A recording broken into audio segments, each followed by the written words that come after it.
All right, there we go.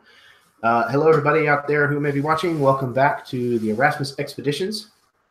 Tonight, we are going to be playing session 14 of On the Rise, our Egyptian-themed Dungeons & Dragons 5th edition game set in my homebrew world of Rostfin, particularly in the kingdom of Baklabesh. I am joined once again by my fabulous five well, I was going to try to throw another F word out there, but we're not to the point about warning about language. So we'll just go with players. So my five fabulous players. Starting with Mike. Why don't you take us out? My name is Mike. I am playing Noctos. He is a Mahan dwarf, which is the desert dwarfs of Rostfin. He is a cleric of Yabala, the water goddess of Rostfin. He is a war cleric. He is currently on Yabala's path, having met her a few sessions ago, and has kind of thrown caution into the wind of what he wanted to do, and is now trying to become effectively her avatar, just doing what she wants. And that catches him up to speed. Perfect. Absolutely. And Eli, you're up. Hello, everyone. I am Eli Kurtz, and I am going to be playing Shava of the Shifting Sands. She is a Navendar, an elf, who is a rogue arcane trickster. She's recently been severely traumatized by all of the sorrow and harrowing adventure that we've experienced, and she has decided it's time to turn over a new leaf.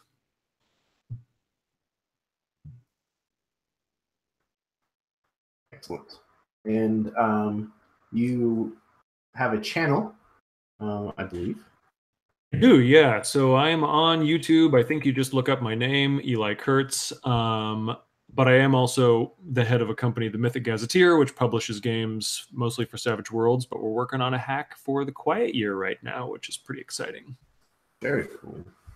Yeah, and everybody who mentions a channel, as far as I know at least, the link for that channel could be found in the description of the video below. So definitely go and check them out whenever you get the chance. Baron, you're up. Hello everybody, I'm Baron. I'm over at RWD Gaming. We do videos similar to this. Tonight I'm playing Bat Samushi. He is a Naga native to Baklabesh. He's a serpentine humanoid character that will hopefully be important today. I'm a fighter and new to the party. Excellent. And Trevor.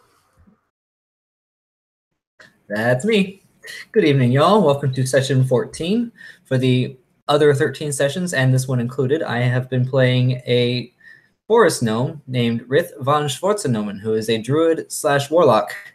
When we last left him, he was starting to descend into madness as an animal. Well, I suppose I should wait for Jeremy to announce that this is an adult channel and there will be adult themes. So Rith had a snack. We'll just leave it at that. He's been battling inner and outer demons in the form of combating his, the more he transforms, the more animal-like he becomes. So he's losing his human characteristics while also being pulled into a realm of spirits. So he's out there right now. And hopefully, maybe he'll gain some sanity by the end of this quest. It would be nice if any of us could gain some sanity before this is all over with.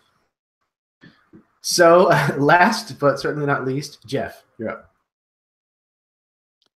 Yes, hello everybody. I'm Jeff. I have a YouTube channel. It's called Encounterbalance. Feel free to check that out if you're interested. I also am 1/3 of the podcast The Dudes of Yore, which I do alongside our wonderful GM Jeremy here and our good friend Chad Nick, which I just spent some time earlier today editing the next episode of that. I'm going to try to finish it up after this game, so hopefully it'll be out sooner rather than later even. And yeah, I am playing a new character now since Khalid had been so viciously murdered. His name is Bilal. He is kind of a mystery so far. We just kind of saw him at the tail end of the last session, kind of betraying his prison captors who we offered to assist before promptly betraying to join sides with the party. So we'll hopefully get to see a little bit more of him as we go into it. Looking forward to it.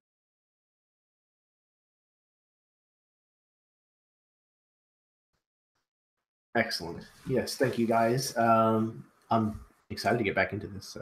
I've had some of this stuff planned for a while now, so yeah, I'm kind of eager to see where it's going to lead. And as we have mentioned a couple of times, this is in fact an adult channel. These are all adults. It says so on their legal waivers that they signed, and there's going to be mature topics and language. So if that kind of stuff gives you pause, upsets your delicate nature, then goodbye. You should check out now. Quit while you're ahead. So yeah, before I dive into the recap, do you guys have any kinds of questions or anything to? Yes. When did we sign these waivers? Don't worry about it. My people. Right. Don't sell my information. What? You mean like more than the one time, or no? Okay. Anywho, so last time we came to the city of the Devouring Dunes, an ancient human city, one of the first to kind of be established here in the Kurundu Desert, kind of tucked away against the foothills and the start of the mountains that kind of border the northern part of the Baklabesh kingdom. And it is no longer a city. It is now just a ruin that is mostly swallowed up by the sands of the desert. And it is still, however, used as a landmark for finding the entrance to a place known as the Tombs of Deshara, which is where the Baklans bury their heroes, their kings, their wealthy and famous, if you can afford to be buried here. But it is a somewhat secretive place, and it is guarded by the Naga. It has kind of been their sworn duty that they serve the humans in this way, actually. But they are also allowed to live there in the Tombs of Deshara, a somewhat of a necropolis, if you will. Last time, very shortly on the heels of their friend Khalid's death, they pressed northward, finding this city of the Devouring Dunes and finding the building within this city known only as the Temple Palace. They saw some movement within the ruins that drew their attention deeper into the Temple Palace, where they ran into some slavers, fell into a trap at one point, and then found a room of them and engaged them in combat, quickly defeating them, though their leader, a Mahan dwarf named Maradropa, also known as the Eight-Fingered Witch, had attacked them and made it a little more difficult of a combat. But eventually they dealt with her as well and managed to, in the process, meet up with Bilal, this character who had been taken prisoner by these slavers and who did, in fact, turn on them at the pinnacle of the combat. So, fresh from this fight, where Maradropa was essentially burnt to a crisp, dropping her headdress unscathed onto the ground beneath her feet. We are going to join these five heroes pretty much exactly right where we left off, right at the end of that combat. So, as that combat has wrapped up, what are the five of you currently doing?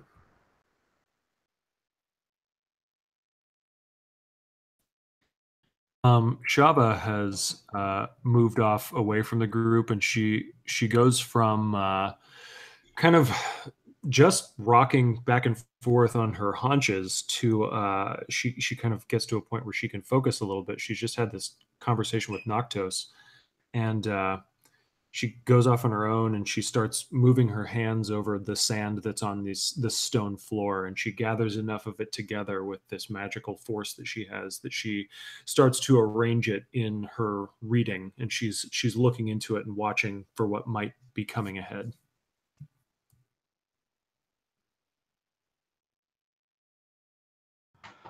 Nocto's having just finished casting thaumaturgy, making all of the pits, the sand that was covering the pits, go away and be exposed. Then head over to Shaba to kind of console her and see if there's anything that he can do to help. Shaba, as the sand shift, so everything shall pass. It'll be okay, my child. Have some water. He presents you his water skin. She is moving her hands around a few inches over the surface in this circular pattern, and she's watching intently for what's going on. And then she kind of slows down, and she stops, and she settles back. She's kneeling, and she settles back on her haunches, and she kind of absently takes the water, but she's just holding it. She doesn't actually drink anything of it because she's too narrow-mindedly focused on the sand down here. And moments go by, and then she looks up, and she has this look of newfound hardness inside her. It's sort of resolve, but there's an edge to it. And she says, the sands are ever shifting. There is no escape from their whispers of death, and the sun overhead will burn us into glass before it is finished with us. But we are saved from the sands by this burning. Though the sands may bury us, though our glass souls will be scarred by the winds, we are not lost. The sun has set upon our days of weakness. And at this point, she takes a drink. She says, our mercy and restraint are buried beneath the dunes. There is only resolve, and then death. And then she looks up at Noctos and hands the the gourd back to him. Very taken back, not expecting that heavy of a response. Noctos will collect himself for a moment. The sands do have resolve, typically when water is added. He'll pour out just a little to demonstrate. As the water goes into the sands, calming things, making it harden in a collective mud. Yobala will always guide us, and she will always be solid as this sand. You may be right, but the same fate awaits us all. And Bilal's kind of been watching this. He's taken kind of an interest in what's going on. And I think he would kind of approach up next to Shava. Kind of, he's holding up that mask that the witch had dropped, kind of like trying to imagine it on his face. He kind of tucks it into his cloak for the moment. But he would kind of kneel down next to Shava and say, I find it a bit strange that you put so much trust in the sands. You admit they constantly shift, yet you still try to read them. Why is that? I have seen too much truth in the sands before us. I have seen the death of friends. And I have seen, and she looks up at Bilal directly, and she says, the arrival of strangers. I do not know what it means, almost until just as it is happening. But I know enough to know that the sand does not lie.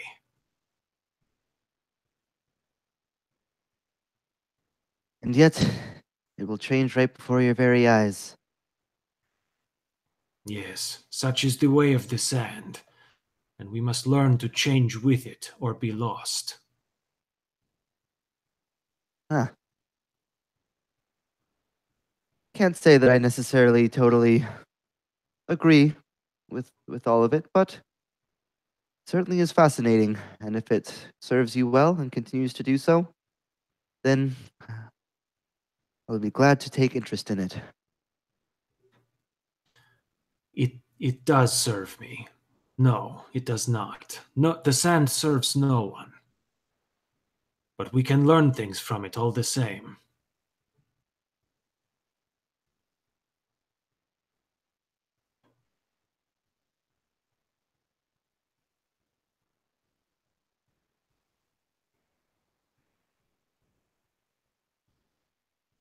Yeah, Bilal would just kind of give a couple nods of approval.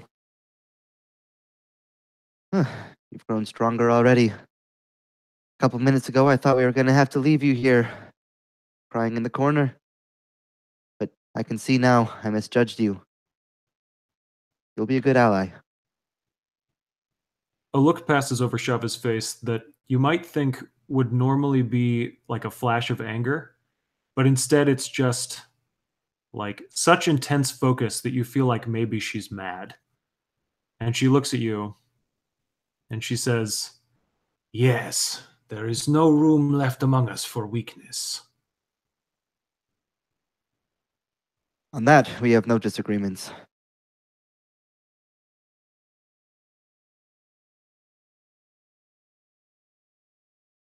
If I recall correctly, Vot got pretty messed up in that last fight, as per usual. So I've been kind of sulking, maybe behind or to the side of the party, kind of trying not to draw attention to myself as I basically shed my skin to try and make some of these surface wounds go away. And as I kind of finish this process as rapidly as possible, I approach Bilal and kind of hold out my arm. And though your meeting was unexpected, it was truly helpful. I hope we can all agree to common terms to work together. Seems you've made quite good friends with our... and you will look at Shava, and for a snake, it may look... I have no idea what this would look like. He looks at Shava kind of like inquisitively, and maybe kind of cuts his sentence off there. And well, what would our next plan of action be? I know we are looking for the temple.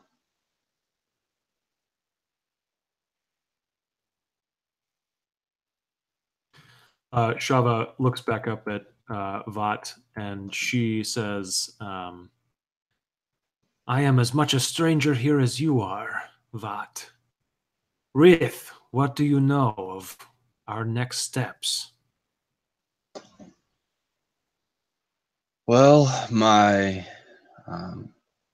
adventure away from the tombs was significantly different than my return. As the myth would say, once we find the city, we take it to find the temple palace inside it, and that will lead us to the next landmark on the chain.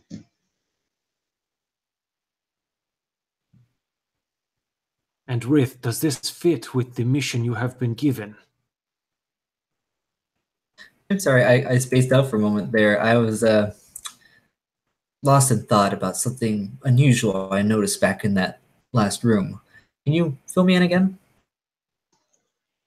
As the myth would say, we have come to the city of the Devouring Dunes, and from here we must search for the temple palace, for it will lead to, if I recall correctly, the entrance to the passages of time. Okay. As far as I know, we're trying to reach the Tombs of Deshara, and Vat here speaks that we are on the path to do so. I don't know enough about the geography of this land to tell you if we're on the right path or not. I just know my destination is the same as the rest of the party, the Tombs of Deshara, where we're supposed to be finding some priestess who's summoning Sinruferus. Well, I suppose I would be the most most able to find this place. So I'm gonna try and maybe figure out and get an idea of where we're at in relation to this place in the city. If I've either been here before or just have a general idea of the layout. So you would know that you are actually currently in a wing of the Temple Palace. It's kind of a sprawling complex that, but was at one time, just judging by the way that it looks, both a palace and some kind of temple as well.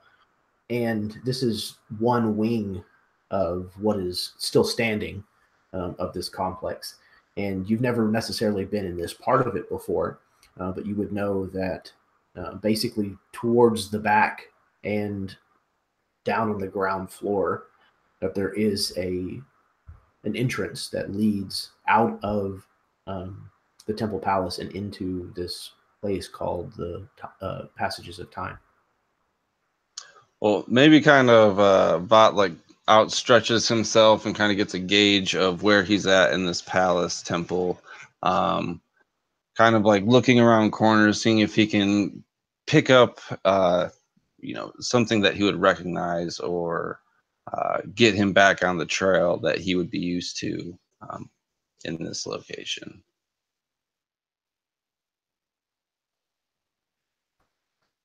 I believe the room that you guys had just fought in, where the floor, a large majority of the floor at least, had given way and had fallen into this kind of swirling vortex of sand that was essentially draining out of the space beneath the room where you were.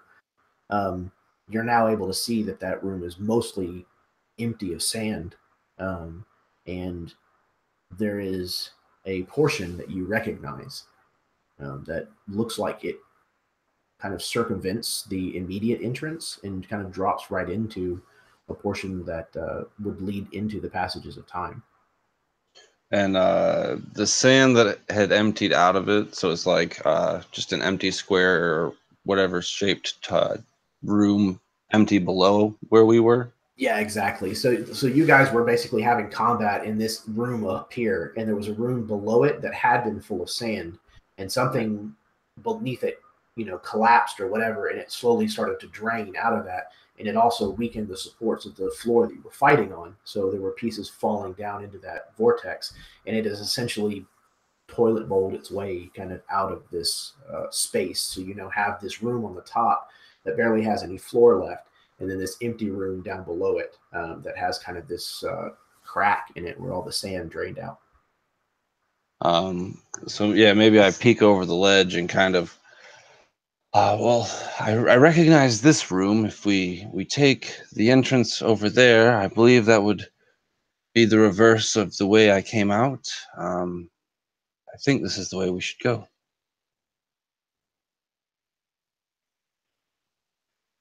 Probably taking the lead to kind of check the security of the floor I'm stepping on. Great, Vat. How much do you know about the Passages of Time before we head down into them? Well, I unfortunately was rather ignorant to my surroundings when I had came through here the last time, but as far as I know, the Passages of Time are a labyrinth, and only an expert would be able to get through easily. And I'm unfortunately no expert. So, did somebody say my name? If I can, if I can ask Jeremy, given my my background as a sage and kind of some of this information that I might have gathered, would there be anything that I might know about this area, even if it's just a little bit of thing? Essentially, could you roll a history check for me? Absolutely. All right. That is a 13 on the die. Ooh, modified 20. Excellent. So somewhere you have read a little bit about the passageways that eventually will lead to the Tombs of Deshara. That may perhaps even be why you came out this way. It could have been something that brought you here. And you have heard that the passages of time are certainly the next stop on the supposed journey after the Temple Palace, and that they are a labyrinth, a maze of really narrow tunnels, essentially, that are open on the top. And it's very easy to get lost in there, and it's very easy to lose track of time and yourself because there's a lot of strangeness to it. A lot of times the mention of it are the ramblings of madmen and people who have gone crazy, who have been lost there for years sometimes. So it's definitely not something to take lightly, and that's even before you start talking about the natural disasters that are a part of this place. You know, there are quicksand and fissures and things that kind of will swallow up people, and they'll never be heard of again. But that essentially something that you're looking for is called the Spires of the Dusty Crown. You don't know exactly what that's supposed to be, but it is another landmark that's on the path. And whenever you get to the Spires of the Dusty Crown, you know that you're supposed to be looking for another landmark, but you're not sure what the next landmark is supposed to be. It's not something that you've found any recording of.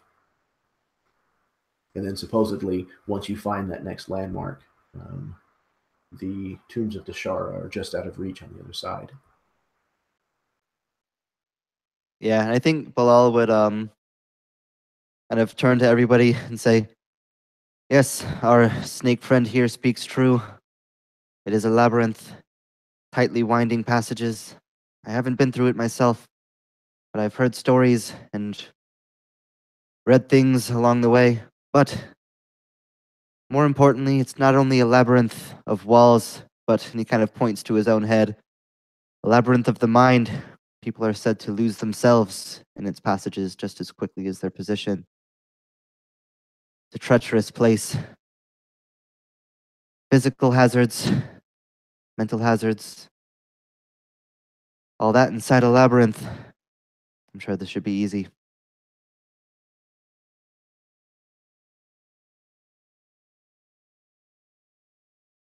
Shava is going to rise from her kneeling position, and she's just going to like turn to face everyone with her hand on her rapier hilt, like ready to go.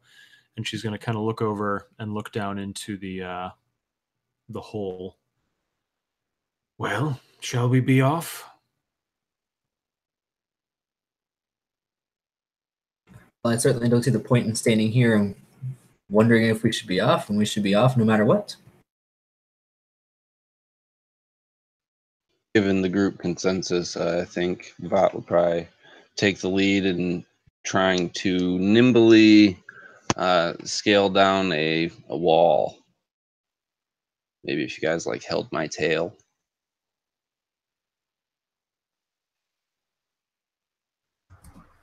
Are there any volunteers to hold Vat's tail as he lowers himself? I don't know where it's been, but I will help you. All right. So, Vought, if you would please go ahead and make me an athletics check, and you can have advantage for the aid that you are receiving. Okay, so I got a 1 and a 2. Ooh, strong Hey, I did that last start, Cotton. You just let me go. So, Vought, you start kind of down the wall, and unfortunately, this very old building is just not structurally sound. And as you kind of shift your weight onto some of these stones, they give way, and both you and Noctos fall as the floor beneath the two of you kind of gives way. And you end up falling down to the floor of the ground below. And Vought, you barely catch Noctos as he tumbles very close to this edge, and kind of the upper half of his body kind of goes out over this this chasm. Both of you take 3 points of bludgeoning from the impact where you landed on the stone, just kind of knocking the wind out of you.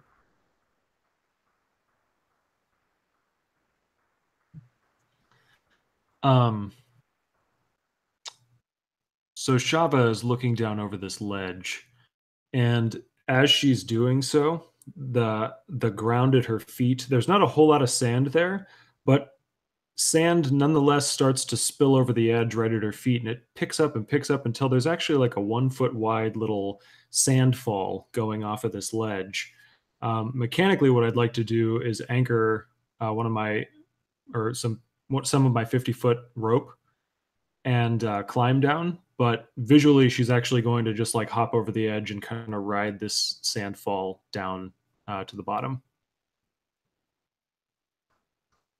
Okay, so go ahead and make an acrobatics check, if you would. Okay. That is a 19.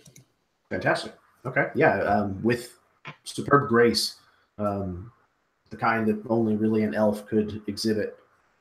You're able to kind of ride this small little cascade of sand down, kind of right onto the ledge where Vought and Noctos are kind of trying to not fall in. Is 50 feet of rope enough to go even further than where they are, like perhaps all the way to the bottom? To the bottom of the fissure that's beside them? Well, to wherever we need to go to be able to proceed, however far down that requires. Okay, so it looks like you're kind of on a like a ledge that kind of goes more or less parallel to this fissure. This fissure looks like it just recently opened up, and that's probably where all the sand that was in this space drained away. But it looks like if you stick basically to the left-hand side or whatever, you can walk alongside this ledge and exit this room. Cool. Okay, in that case then, Shava's going to look back up at Bilal and Rith, and she's going to kind of gesture like, come down, and she's going to touch the sand fall that's right next to her and like, come down. Bilal, you can go first. Yeah, Bilal kind of looks down towards where the other two had tumbled, and then Shava had jumped down. He kind of frowns as the two had tumbled over the ledge, and he reaches in and pulls out that skull mask of the witch, and he's actually going to put it on. Say, perhaps the elf was right. Death is everywhere. And he's going to jump off of the ledge, confidently. As he does so, where you would presume that he might just fall down into the pit, he doesn't. He gently floats down, with ease, kind of smiling under the edge of the half mask, as he casts Featherfall on himself.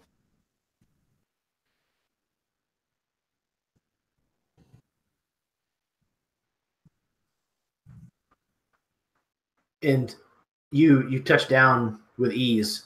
Your magic allowing you to resist gravity, and that leaves all but Rith. Rith is going to look at Shava's sand ledge, and then he's going to look over at the rope that he left tied to the pillar for the last combat. And he nods down at everybody, thinking, you are all crazy. There's a rope right here going straight down. 50 feet of it. So Rith's going to grab his rope and try to climb down from there. Shadows were hiding the rope. Yeah, okay. The obvious rope in the room. So go ahead and roll me an athletics check, if you would, please.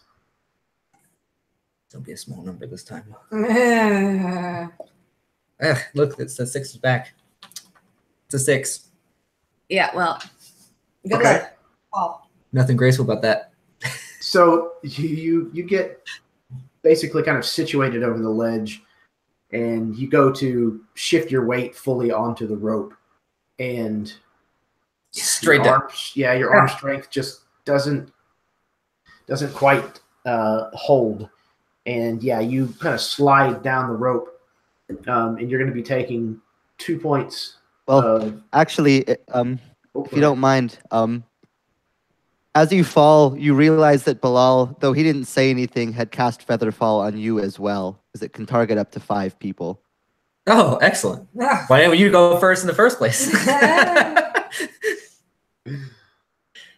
So, as Rith goes to leap from the ledge and start going down this rope, his hands slip, which he should have expected that to begin with, because he doesn't have a whole lot of arm strength.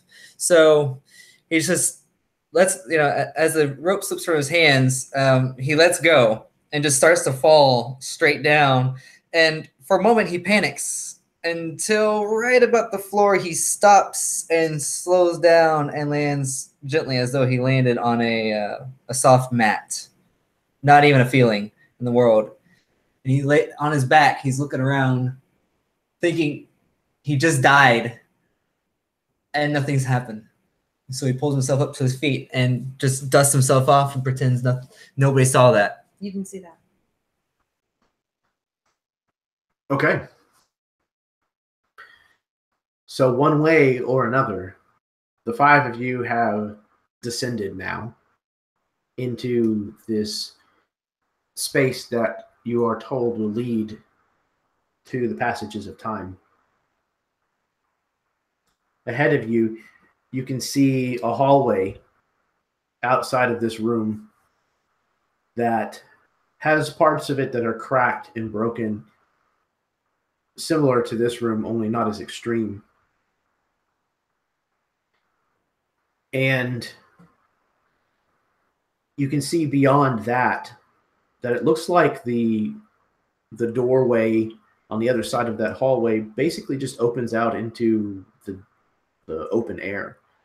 It looks like maybe a narrow tunnel, but the tunnel is certainly open to the fading daylight that's outside. And you know that, it's probably almost dark.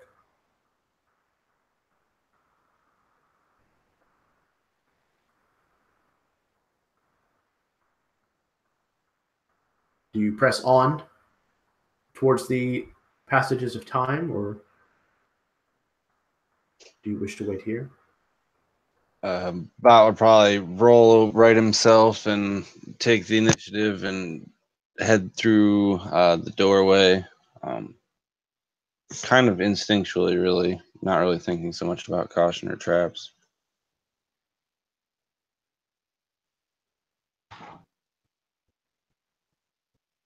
Noctis is periodically going to cast light on the surroundings. He himself has dark vision, but I'm not sure if everyone else does.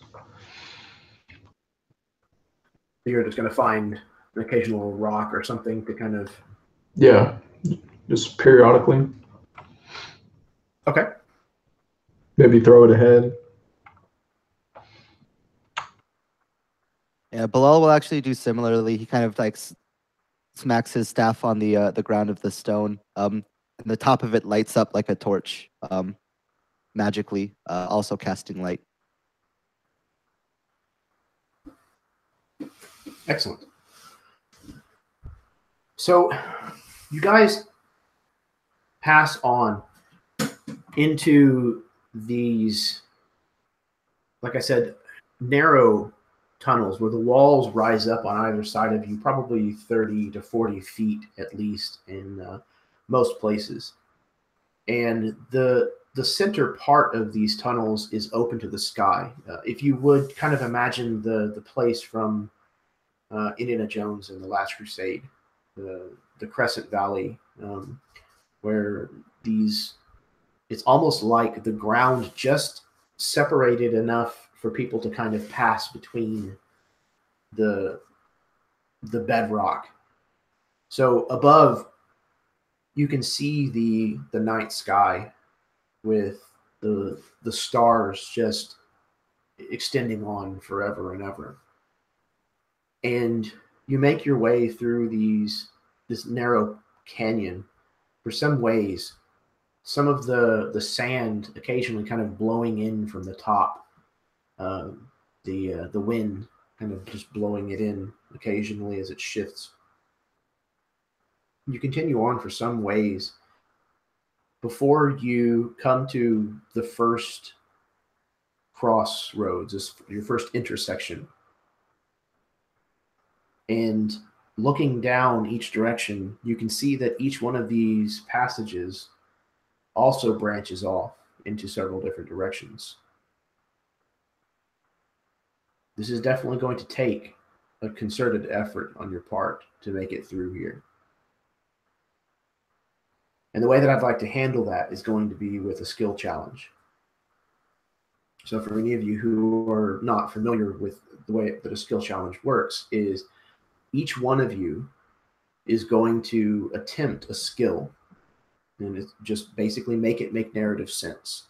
So maybe insight, investigation, nature, survival, something that can make sense in the situation. And you cannot use the same skill that someone else has used unless they fail the roll. And what I would like is I am going to be looking for 5 successes. And I, for now at least, am going to hold on to the DC. So, whichever of you would like to volunteer to go first, please go ahead and tell me what skill you're using and describe it. Make it make sense in the narrative if you could, and then give me your roll. So as we've been traveling down this this corridor, there have been some carvings in the rock, if that's okay.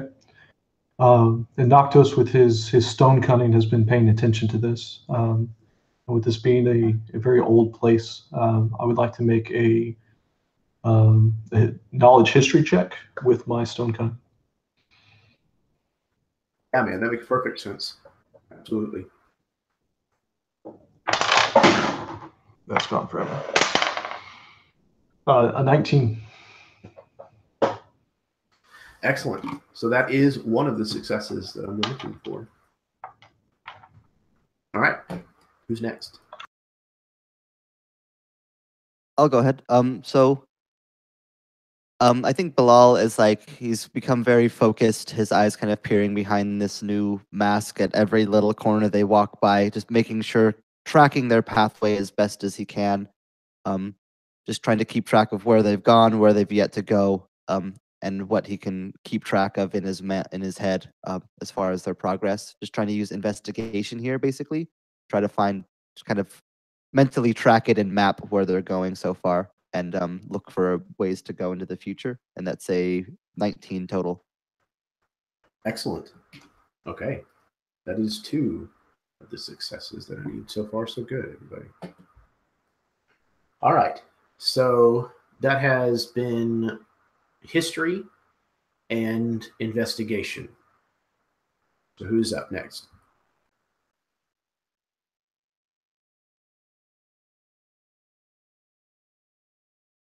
I'll go. So Vought, not necessarily leading. They come to an obstacle, maybe part of the rock had shifted and cracked, leaving like a large portion obstructing our pathway. So I'm gonna use athletics to kind of like alleviate this stone for the party to pass through this small tunnel. Excellent. Okay.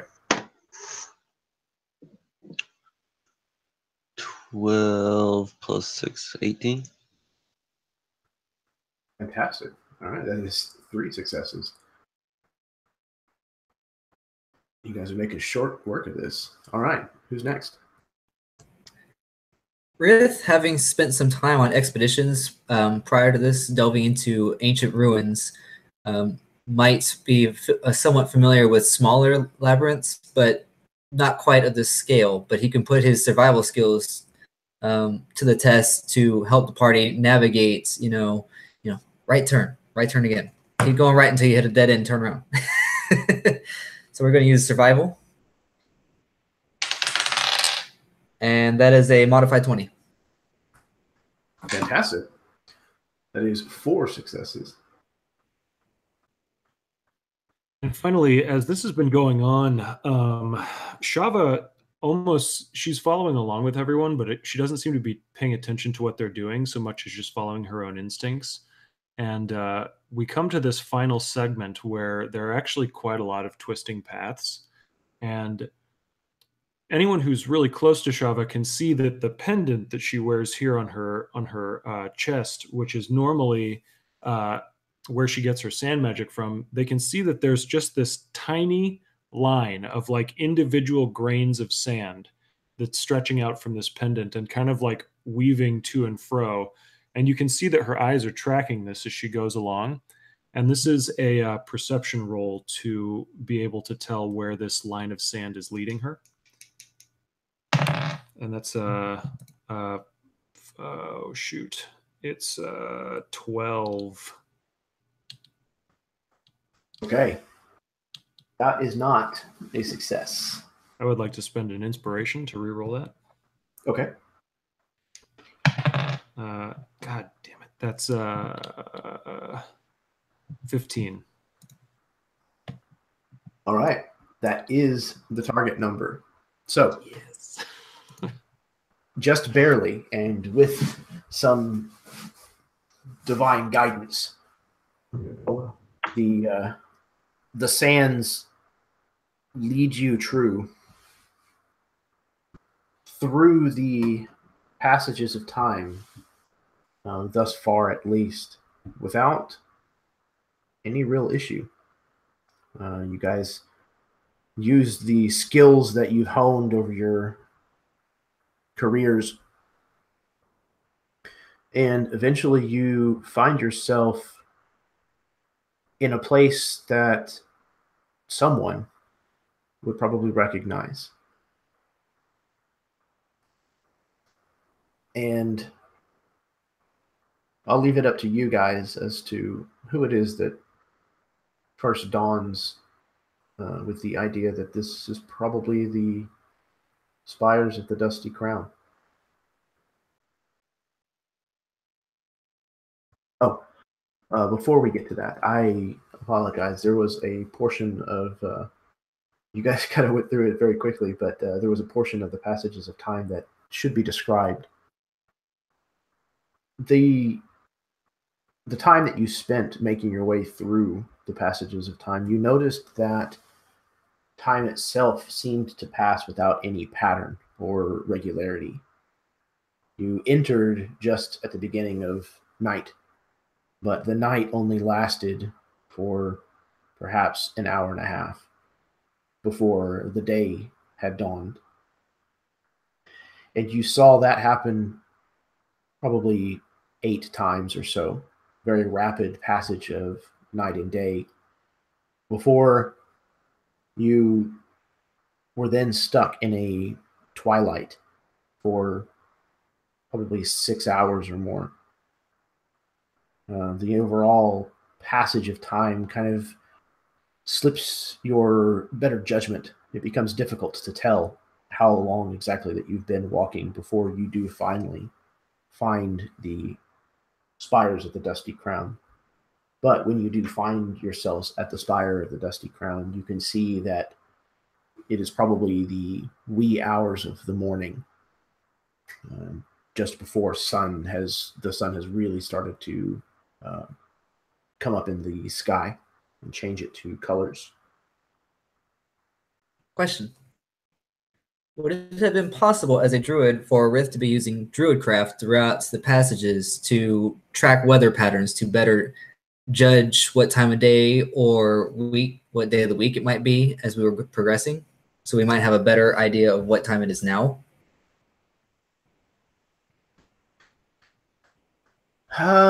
It's difficult. I would say it's probably difficult, but you could attempt it. So roll, but roll with disadvantage. What kind of roll would that be? I would say either nature or survival. I'll go with nature this time. I used survival already. Okay. So my nature came out to be a 9, so I'm going to say not likely. Yeah. You recognize the passages of the patterns and things that you're looking for that are present here, but they seem to change and shift just as fast as the daytime and the nighttime does. Too quickly for Rith to discern then. Yeah, it's just it passes strangely here. Sometimes it passes much faster than it should be, and then other times much slower. Okay. It was worth a try. Is there a visual effect to that as well? Like if we kick a rock, it seems to take longer to get to its destination, things like that, or not so much that. Most of the stuff that you interact with seems to behave the way you would expect it to. Like the sand that kind of is blown in, it doesn't do so rapidly or rather slow. It seems to, for the most part, act and behave normally. But if you were to, put something in the sand and use it like a sundial, then the shadow of that would be affected. That kind of stuff.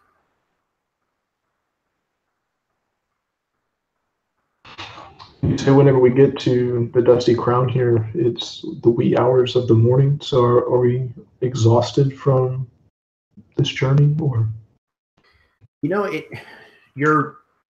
You feel tired. Your legs feel like you've walked for the better part of a day to get to where you're at. But well, for those of you who have legs, yes.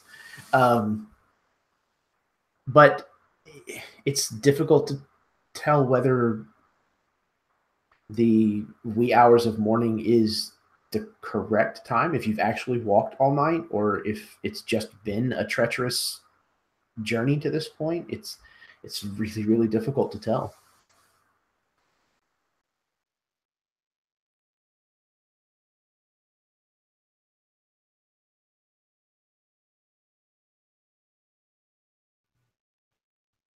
So we're walking through this section, the Spires of the Dusty Crown. Is it just this one path that we see here, or are there multiple paths? Are there like caves tucked up underneath that ledge, or what? There are little caves here and there that are kind of tucked beneath these spires, but none of them seem to deviate or go very far away from the main path here. There are other passages and things you've come across before you got here, and you can see some that are beyond it, but they don't seem to have this spiky feature.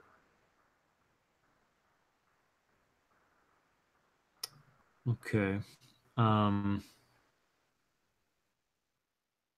Yeah, so what Shava's doing, I don't think Shava has stopped. I think she's going to continue walking unless everybody else tries to stop. But as she's walking, instead of walking down the middle of this thing, she's moving in between these stalagmites that we can see on either side. And she's kind of not exactly hiding, but gravitating toward them and kind of hunched down as she's moving so that she can be ready to hide if she needs to.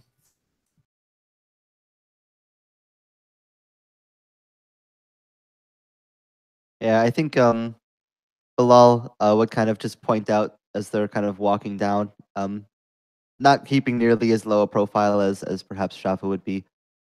Ah, these spikes, these spires. These are the spires of the Dusty Crown. I've read about these. A landmark on the way. I'm not certain what the next point may be, but we can at least rest easy knowing that we're on the right track still.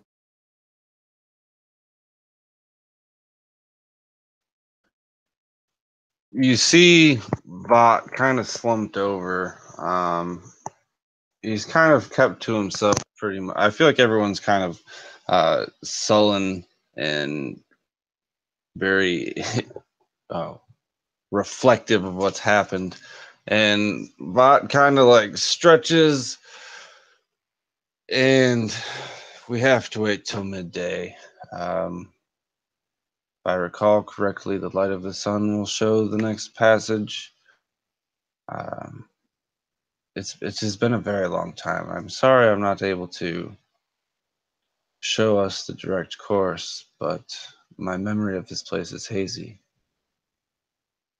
We might do good to rest, gather ourselves, get something to eat, replenish our strength. This journey is weighing heavy on us all. Before all of those words are even out of Thought's mouth, Noctis is going to kind of let out a big sigh and just plop down to take a weight off his feet. Maybe lean against a rock and drink a little bit of water. Sounds like a great idea to me. I knew I could find someone to agree, and he's going to kind of maybe crack his back or something along like a stalagmite, and it's probably a disgusting sound, as it's very elongated compared to a normal back crack, I would guess.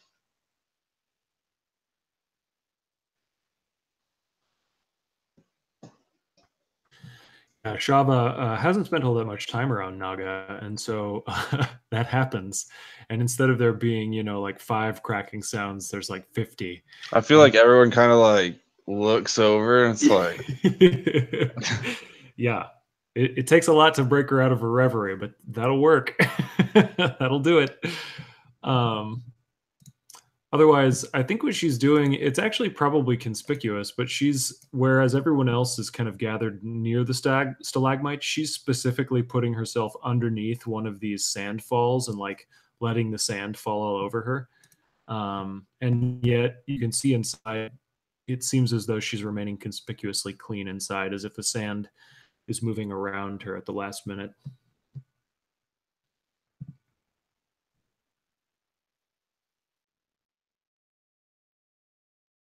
So, Vat, when you say that the sun will show us the next way, are we waiting for a specific time of day?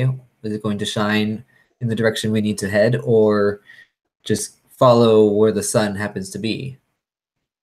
Well, I imagine the sun is directly above us at midday.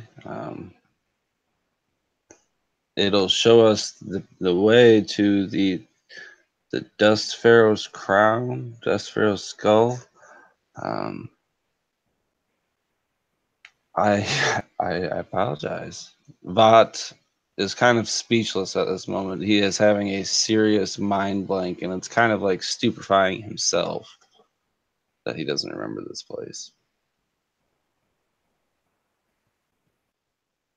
Shava is going to walk over and kind of gently place a hand on his shoulder. It is okay. The shifting sands will show us the way forward. And she's going to reach her hand up and move it around in a circular motion. I'm casting Prestidigitation to make one of these sand falls move over us in this massive kind of floating and rotating sand mandala. It's about 10 feet wide, and it's not thick. It's like a little spider web of sand that is rotating around us, and it just so happens to be right, like the light of the sun, wherever it happens to be, is right in the middle of this thing as it is hovering over us. And as the sun moves, this thing subtly moves with it. I hope you all can understand that my journey for the last many, many years has been to get as far away from this place as I possibly could. And I'm escorting you right back into it. We are Fate grateful. often does this. Sorry, what?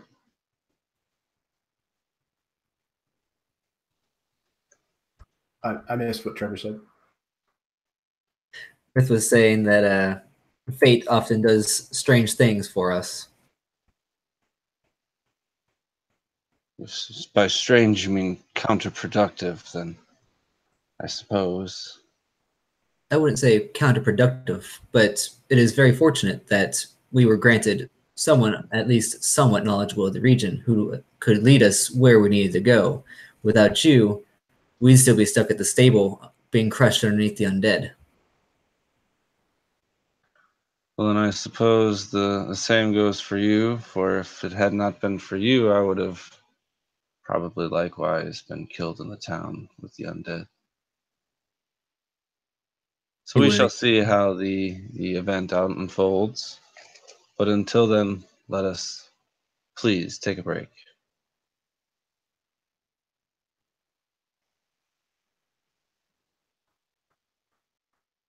So you all kind of settle in.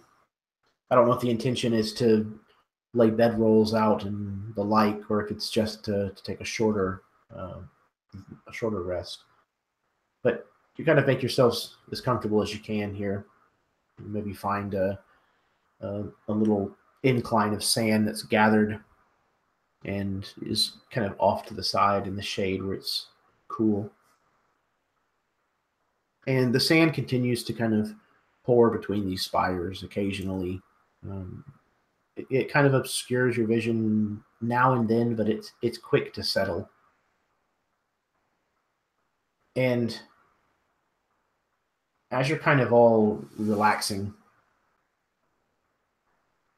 Bilal, if you would please make a perception roll for me.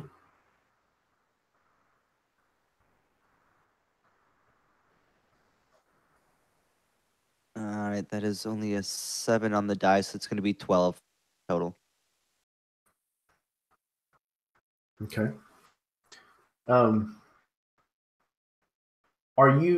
Is your plan to attune to this mask while you're taking the short rest, or are you opting out of doing so? Yeah, he would. He had already kind of had it on for a little bit, but he'll kind of take the time to reach into it and kind of try to feel it out, magically speaking, while we're here. Okay.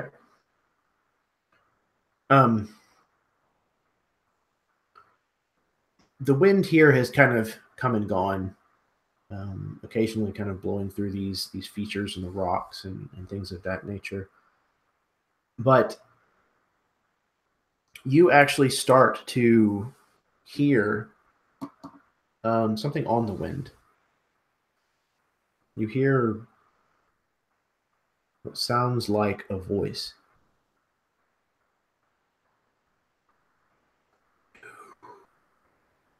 Have found me.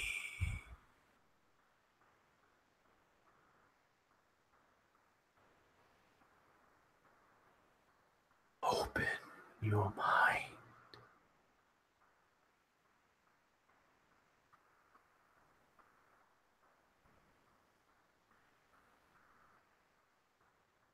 Bilal kind of looks around, kind of studying the faces of the others to see if they have any reaction or if it's just him that's hearing this. None of the rest of them have seemed to react to this voice in any way. And Bilal's brow kind of furrows under the mask. It's probably not visible to the others. And I think he would probably, he's not even sure necessarily how he would do it. But he's going to try anyways to reach back out with his own mind, to this person, with just, who's there? Who are you? I am a friend, a guide, a mentor. The things that I can teach you rival the powers of the mortal realm. Open your mind.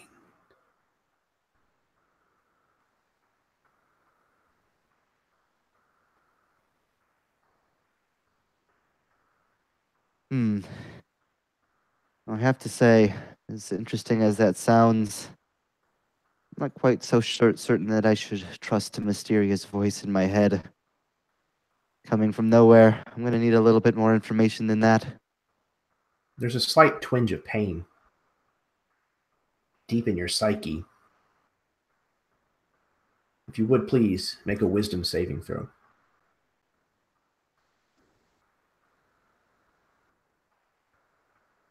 Ooh, that is a 19 on the die, 24 total. Fantastic. After the twinge of pain, you hear nothing more from the voice, at least for now.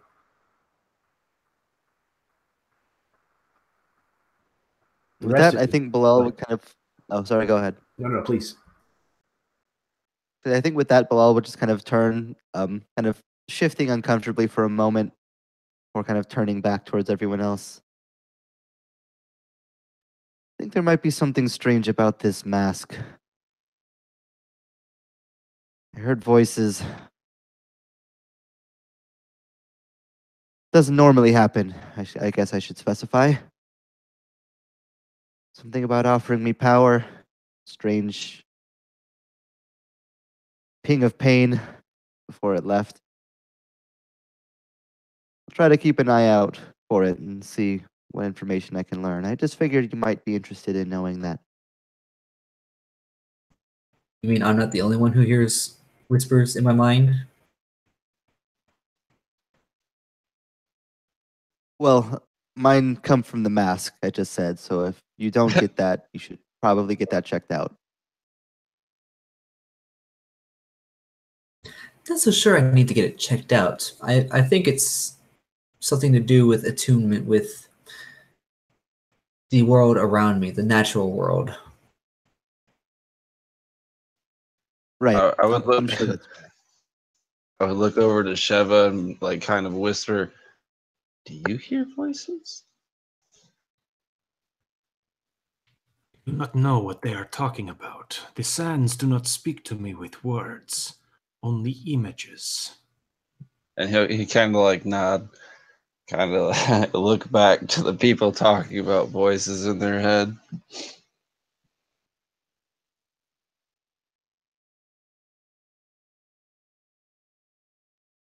well, at least we're all crazy then.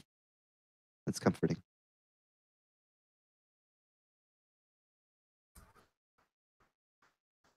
The rest continues on as it seems as though the sun is being very reluctant and slow to actually rise on this morning that you are kind of stuck in the dawn of.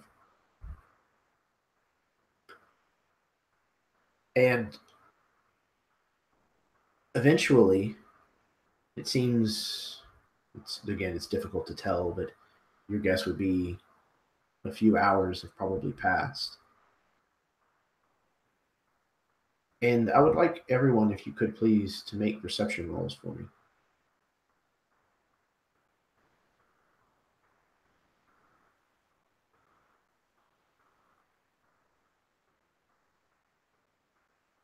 Okay, we got a 15, not 20. Was 8, 2 8s, and a dirty 20. Okay. So, Bilal, Rith, and Shava, the three of you notice that some of the sand that has been kind of pouring in here and there kind of makes a strange shift. Shava, the shift definitely catches your attention very rapidly. And Rith, you know for a fact that it was an unnatural movement of the sand. It was not moved by sand by wind or something above shifting it. It moved on its own in the middle of the fall that it was experiencing.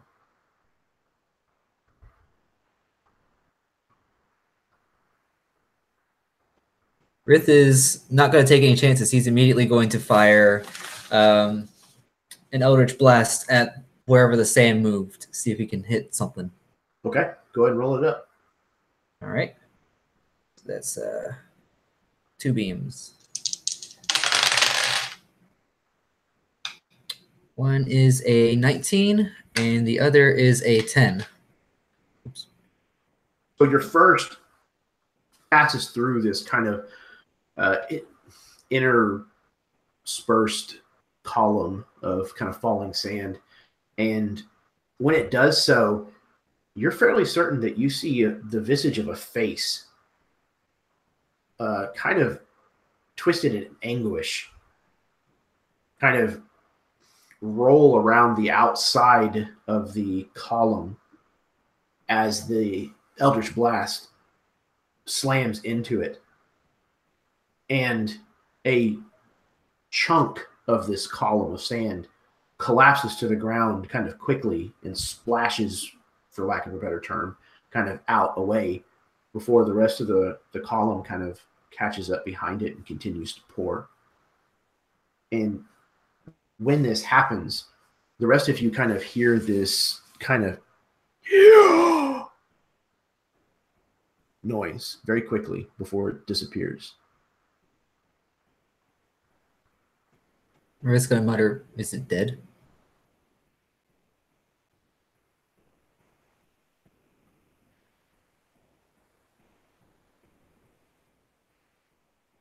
What are you firing at? What is going on?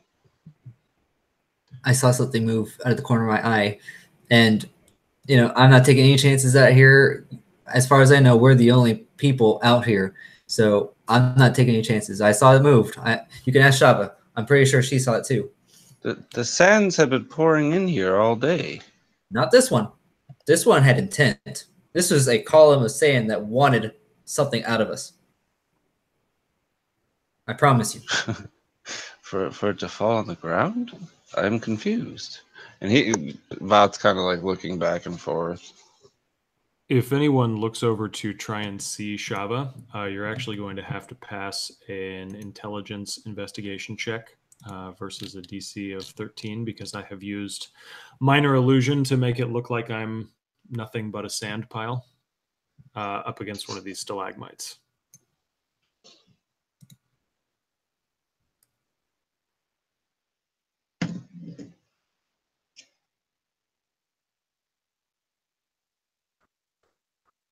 Oh, I suppose I should do that check, huh? What was that again? Java? Intelligence or investigation if you have it. Intelligence. Well, that's a 23. All right. You can So I see recognize that Shava's there. right through it. You don't even see any sand there, I think. That's not with advantage either. So that moment kind of comes and goes. And nothing seems to really come of it at first. But then, kind of very suddenly, there's an explosion of sand off to one side. And Vot and Noctos, the two of you, if you would please, make, I think it's a dexterity saving throw. Double check quick. You'll need d20 rolls for them regardless, so if you would go ahead and get that queued up while I look it up.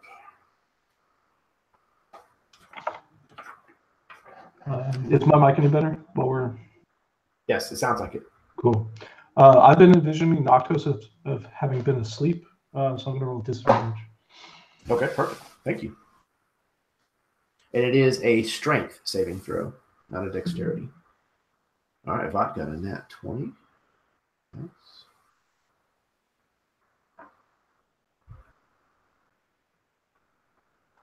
Up until now, 12 has been my highest.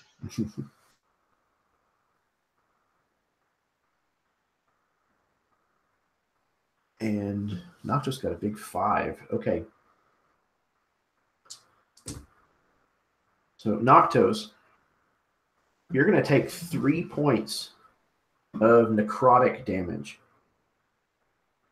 And you cannot take reactions until your next turn. Vot, you take only 1 point of necrotic damage as these kind of columns of sand erupt upwards from sand that had been gathered kind of around you where you were sleeping. Instead of pouring in from above, these shoot up from beneath you. And instead of shooting just straight up, they flail around almost like some kind of tentacles, kind of slamming into you rather forcefully. And there's kind of an explosion of sand all over on both sides of this kind of narrow passageway of where you guys are all arrayed, as well as amongst you.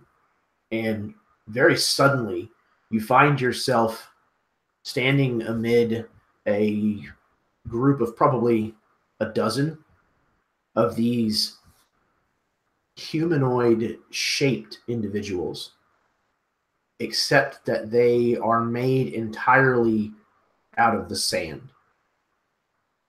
These sandmen are not dressed in much, and they have the look of maybe one-time monks or priests of some kind. And they wield these small, curved, double-sided daggers, and look like they're fairly adept with them as they brandish them in a menacing fashion. Everyone please roll for initiative.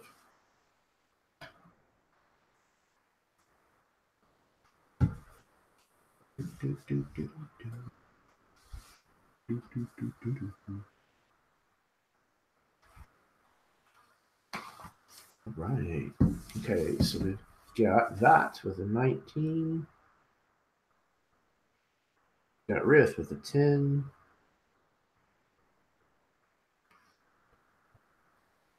We've got Bilal with a 20.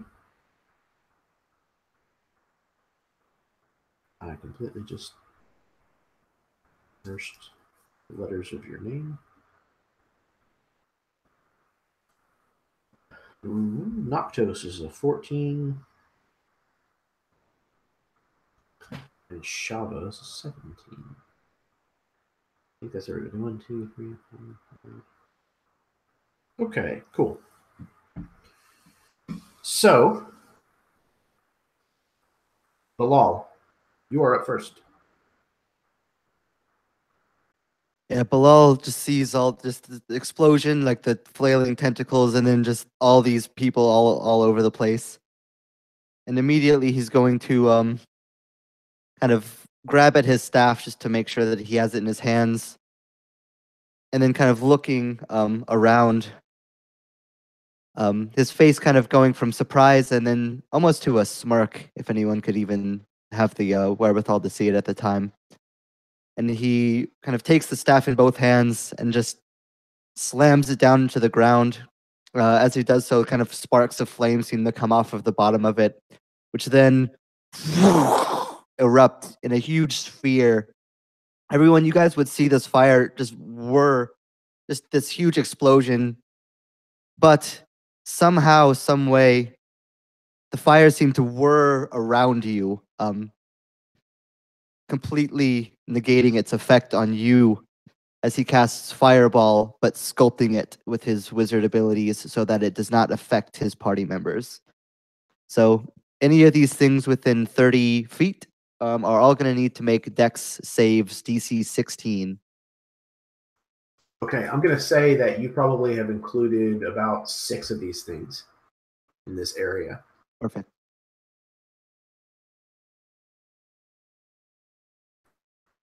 Okay. How many are there, just for tracking? I think he said 14.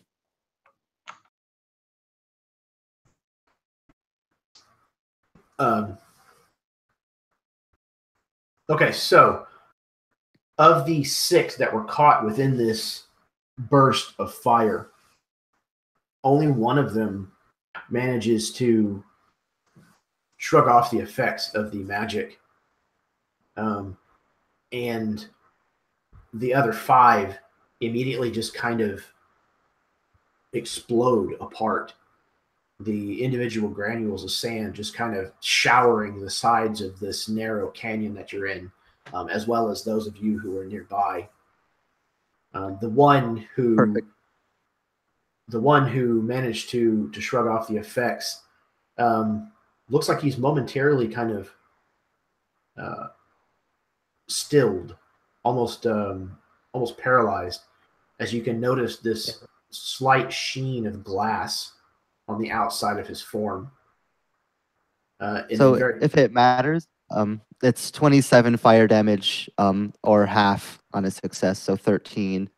And also, in case it matters, since I think it's the first time that it's come up, just in case, I have a feat that basically ignores any resistance to fire damage. So if that happens to come up, that would not apply. Excellent. Perfect.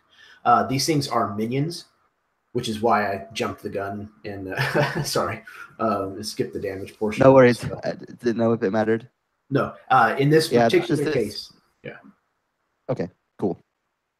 So the one that had survived has kind of this small layer of glass where the heat has basically just melted the surface of the sand, and he then just kind of flexes and shrugs, and the small shards of glass kind of shatter and mix in with his body. This kind of roiling sand that is forming this corporal form. Vought, you're up. Vought was caught mildly unaware from like the explosion behind him, but managed to kind of shrug off the blow, I think, by probably drawing his weapon. So he would have his long sword in his dominant hand and like the scabbard in his non-dominant hand, his offhand, and kind of like parrying the blow, still getting nicked a bit. He's going to go ahead and roll to attack the one that was near me or had exploded by me. For a 21. Yes, that absolutely hits. And, well, again, they're minions, so just go ahead and describe what it looks like. So yeah, I kind of just up parry his move and kind of come down with a clean slice through his form. Wait, I apologize. Okay. What kind of weapon are you attacking with? A slashing weapon. Is it magical? It is my bound weapon. Yeah, no, magical weapon. I don't think so. That's a interesting question. I don't know if it counts as a magical weapon or not. The Eldritch Knights. Yeah, it's a magical bond between my weapon. I know for certain that the Warlock Pact of the Blade one does count as a magical weapon, but I don't think the Eldritch Knight one does. I'm not positive off the top of my head, though. Okay, let me see if it says anywhere where I can read. I'm going to have to agree with Jeff on this one. It doesn't say anything about it being magical, so no, it is not. Okay, so I apologize then. I misled you. This damage does nothing to him. So please tell me what it looks like as your blade passes harmlessly through him. So I think you described it perfectly, to be honest. My blade harmlessly passes through him. How does that respond to that? Irritation. He maybe kind of falters for a second.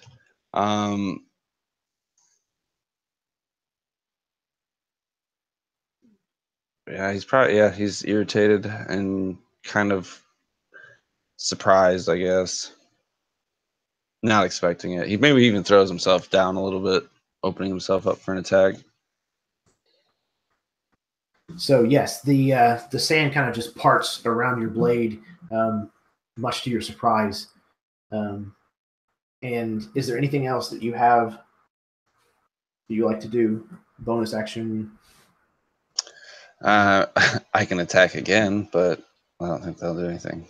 Do you have a different weapon, by chance? Oh, I certainly do not. Uh-oh. Okay. I have other options going forward, right. but I can't do that without an action. So okay. Makes perfect sense. All right, so yeah, Vot's kind of almost not quite stunned, but just kind of set back a pace. Shava, you're up. Okay, so Shava is crouched up against this stalagmite, and like I said, she's got an illusion going so that there's this sand that's going over her. As far as I know, it doesn't go away if I cast other spells. The duration on this thing is 1 minute, and it doesn't look like it's limited to concentration or anything like that either. So what I would like to do is she's crouched down underneath this illusion, and she's going to just move her hand up, and maybe it'll like go out of the sand a little bit, but if nothing's looking, then I don't think it actually spoils the illusion. And she's going to the sand that she flips up from the ground is going to solidify into this little bullet of molten sand. This is a firebolt spell that I'm casting at the are there any of these things that are like within striking range of another character? I know Vought just tried a melee attack against one, but does anybody else seem like especially vulnerable to one of them? There are several of them that have closed with the various members of your party. Obviously, none of them have closed with you as of now, at least because you have been using this illusion to hide yourself. But there, you know for a fact that one of them is close with Vought, and the others are kind of making their way into position with a rather large empty space kind of in the middle of the combat that has just been cleared. Cool. Okay. In that case, then I'm going to go ahead and just attack the one that's near Vought. This is a ranged attack for me, and I have advantage because I am hiding as I'm doing this. And let's see here. That's going to be a 14 to hit. Yes, that makes contact, and you can go ahead and describe it. Cool. All right. So I guess I don't really need to roll damage because they're minions, right? Right. Okay. And this is fire damage because it's a fire bolt. Yes? Yes, that's correct. Okay. Yeah, go for it. Yeah, so what happens, this bullet flies like right into the chest of this sand monk thing that's fighting Vought, and there's a flash, and you can see like lightning, molten sand snakes through this sand person, and it freezes immediately, and then the slightest breeze breaks this lightning that's holding it together, and it just collapses down onto the ground.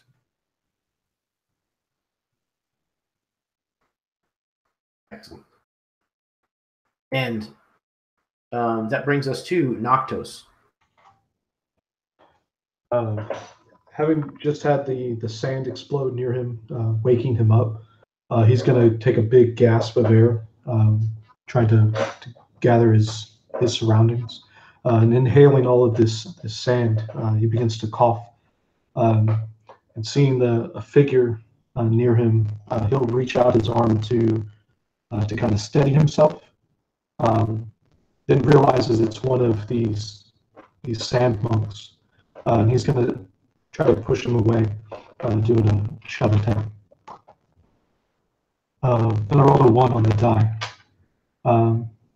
So I'm going to say that kind of staggers Noctos back, and he kind of bumbles and bumps into Vought. So that guy can take an attack opportunity against me if he so chooses. He will do so for a total of a dirty 20. Sand dagger. That will make contact, absolutely. Okay. You take a whopping 2 points of slashing damage from this sand blade as it cuts you. And having heard Vought say that his weapon wasn't effective and it had passed straight through, he's going to pop the cork of one of his wineskins, and as a bonus action is going to cast Magic Weapon as he pours Yabala's water over his blade. You know how the magic weapon, sir. Go get him, Tiger. Nice. Very cool. Okay. So, just then, there's an outpouring of the sand over the walls of this canyon where you guys are. But this sand doesn't fall straight down like the rest has been. This stuff actually kind of stays airborne almost, and swirls about in here, kind of obscuring your vision and such for a moment. And everyone, if you would please, just make a straight D20 roll and then let me know the result.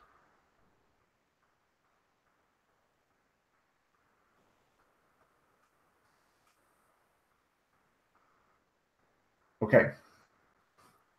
As the sands kind of settle, you kind of look around and notice that there really isn't much that's changed. The field of combat still looks the same.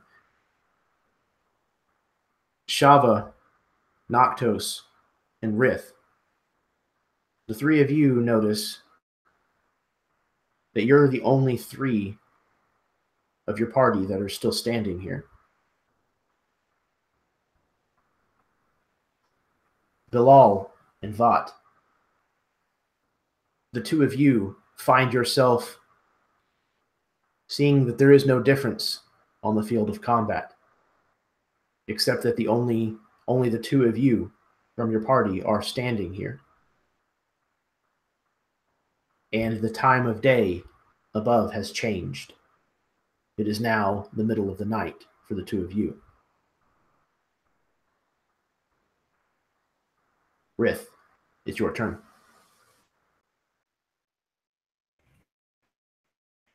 Rith might be slightly confused.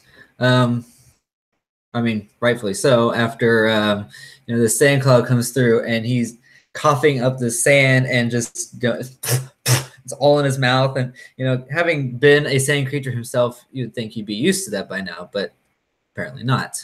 So as the dust settles, he takes in his surroundings real quick and notices that half of the party is now nowhere to be found.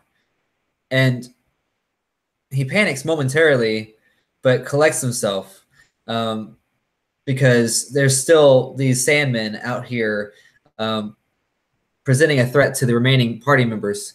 So is there a position he can move into that would maximize the amount of enemies around him within 15 feet? Or Thunderwave? How'd you know? It's an awesome spell. The only thing is that it is not 15 feet radius around you. Cube. It's a real tight. It's like basically everyone adjacent to you. Yeah. I would say that you could probably position yourself where there'd be three of these guys within range. And hopefully none of my allies, because I'd hate to blow them away. None that you see, at least. Okay, so it would just be funny if I use Thunderwave and affects the other two who aren't even in the same area at the same time. Okay, so Ritz's going to put himself, after he collects himself, he's going to uncharacteristically charge forward into the group of enemies as far as he's willing to go. And after surrounding himself with these sandmen and got their attention, on him, he's going to cast Thunderwave. He's going to take his staff and just slam it into the ground, and that's 22. I think with Thunderwave, it is a saving throw type situation. If I'm not mistaken. Yeah, you're right. Look at me. Look at me being awesome and rolling good numbers right over. Is it a strength save or is it a dex? Constitution. Constitution. Okay. Yes. And they had to meet 15. Okay, one of them certainly did not. 15. Nope, the second one did not. Okay, all three of them failed. And then, yeah, you know what? Let's see. The three of you that are in the other time. 2. Yes, I'm sorry. The other two of you. Let's see. 1, 2, 3, 4. Okay. But Would you please make a dexterity or a constitution saving throw? You gotta beat 15. My unlucky die of the night has just come through with a 19 on the die. Oh, excellent. Okay, good deal. So, Rith, what does it look like as you destroy these 3 sandmen? Real quick, do you want me to roll damage since apparently I'm hitting Vot in the middle of this? He takes half if he passes, or he takes nothing? Half of he takes. Okay, half. then yes. After you he would. push him. Unless you want to just push him and not do any damage. No, go ahead and roll it up, please. No, you need to do damage. Okay, where's my 8-sided die? I'm sorry, Vot. What was I thinking? Where's my other die? Oh, there you are. Looking right at it. So that's 6 damage. So he's going to take 3. 3 points of thunder damage. So as these 3 sandy bodies are just blown apart, away from Rith, kind of slamming his staff downward. Thunderous force. Yeah, with thunderous force from this gnome. Vot, all of a sudden, there's just this boom that happens very close to you, and 3 of these individuals that were standing nearby you just explode all of a sudden. Flying in every direction, just poof. And the concussive force from this boom kind of slams into your body a little bit, though you manage to resist the worst of it. Okay. Let's see. That is 8 by my calculation. So that means that there are still 6 of these things left alive. However, that really means that there are 12 of them. So the 6 that are in the timeline with Vot and Bilal, 3 of them moved to close with each of you. But one of them is going to hang back and cast a spell at you, moving his sand-made arms in the ritualistic motions of a prayer. Both of you make wisdom saving throws, if you would, please.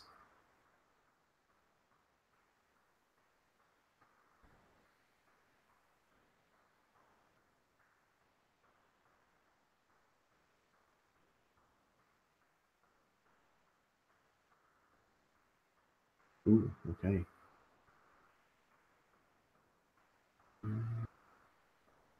Okay, so a 6 and a 10, or a 5 and a 10. Okay.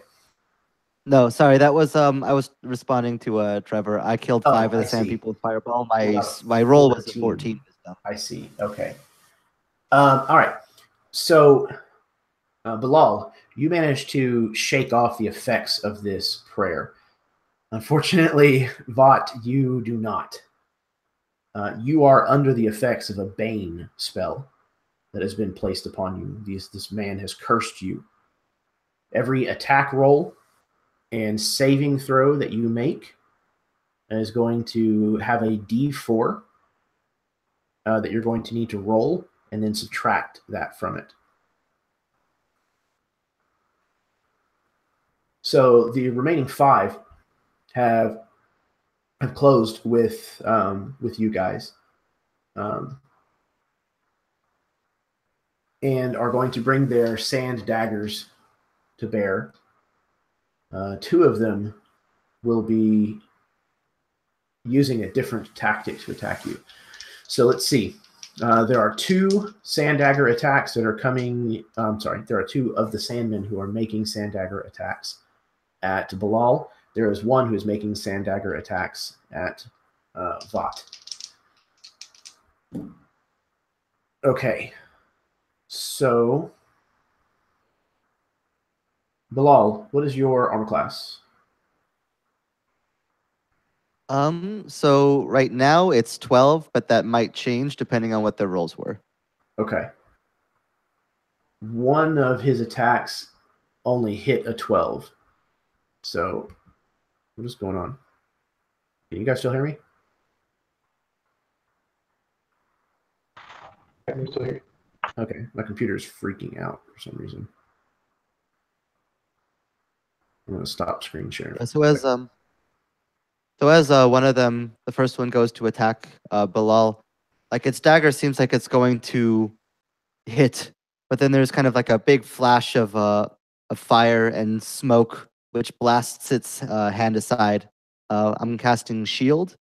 So for that attack and the remainder of this round, I'll have 17 AC and not 12. Excellent. So yes, his first dagger, your shield actually kind of causes his hand and that dagger basically to kind of slam against it and crash like a wave upon the shore, and almost it just completely comes apart whenever he does so.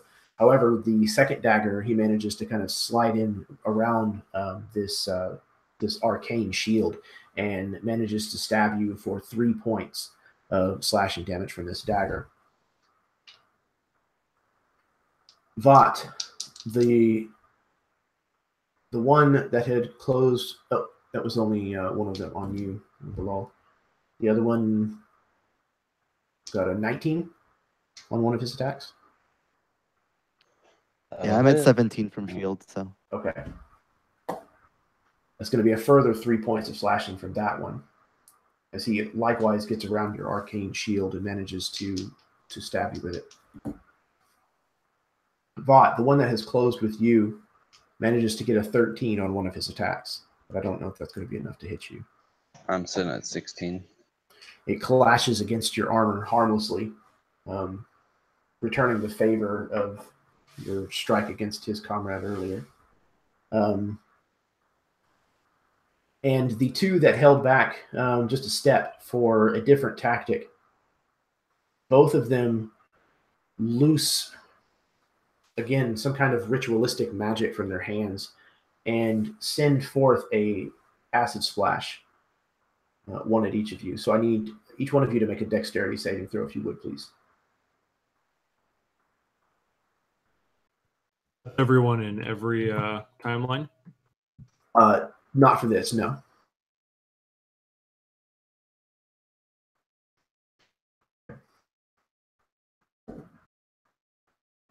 Oh, wow. Man, you guys are... Okay. So you are both going to take 5 points of acid damage as this salt acid kind of settles on the open parts, the parts of your skin that are exposed, and immediately starts to kind of eat into the surface of your flesh. Jumping over to the timeline with the remaining 3 of you, these 6 are still now closing with you, one of which is going to again begin casting a spell. And the 3 of you, I need to make wisdom saving throws, if you would, please.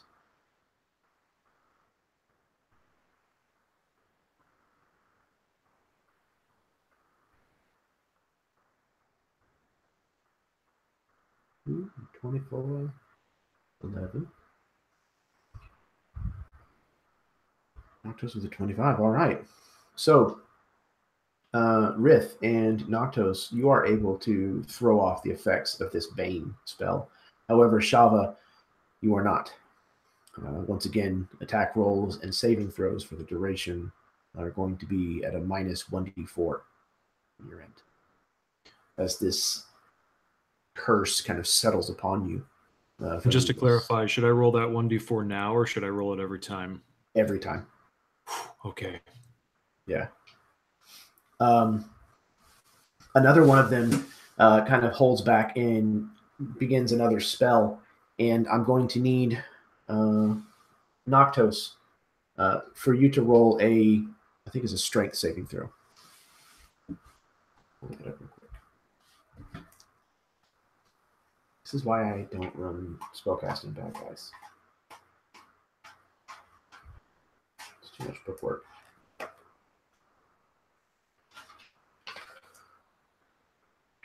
It is a strength saving throw. A 7. A 7. Okay.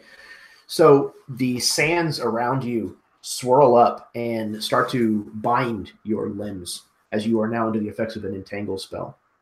You are restrained. So that leaves 4 remaining. They're going to rush forward. 2 of which are going to close with Noctos, 2 of which are going to close with Rith. As of now, they do not see Shava still. All right. Noctos, you've got 2 of them attacking with melee, and they have multi-attack, so there's going to be 2 of them. Your AC is a 16. Okay, so one of them makes contact. I would like to use my lesser portent right now and make one of them suffer 6 to their roll, whatever, instead of whatever they would have had. Okay. Yeah. So, how does it look as you turn what is about to be a hit into a miss? Yeah. So this thing is coming up with its weapon, getting ready to strike, and then as it comes up, the sand underneath it shifts in such a way, even though it's a part of the sand, it's like the sand moves and its whole body, the foot moves, and then there's this cascade of sand as the whole body scoots that 2 or 3 inches, and it moves just barely to the side of Noctos, like the blade maybe like shears off a lock of his hair or something like that, but it's just enough to miss. And as it's happening, Shava is like, "Ah, yes, of course." She doesn't say that, but she thinks it, you know. Because she saw this coming. Absolutely. Yeah, take a point of inspiration. That's fantastic. So, of the 4 attacks, melee style, that were coming in at Noctos, this shift of the sands makes the 4th attack that was going to hit a miss. So he has missed by all 4 of them. The 2 that have closed with Rith are likewise going to step up and attack with their daggers. Does a 14 hit? No. Okay, nor does a 15. All right, so the first 2 from the first individual miss. However, the second attack by the second one will make contact for 3 points of slashing damage. So that concludes the very complicated, and I apologize for lengthy, turn of the Sandbend, and brings us back to the top of the round with Bilal.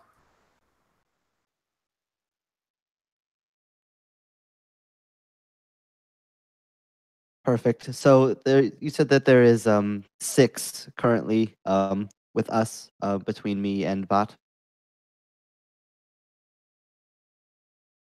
All right, and just so I can be aware, how far away is Vot from me? I would imagine he's fairly close. Yeah, I wouldn't imagine probably any more than 30 feet, 35 feet, somewhere in that neighborhood.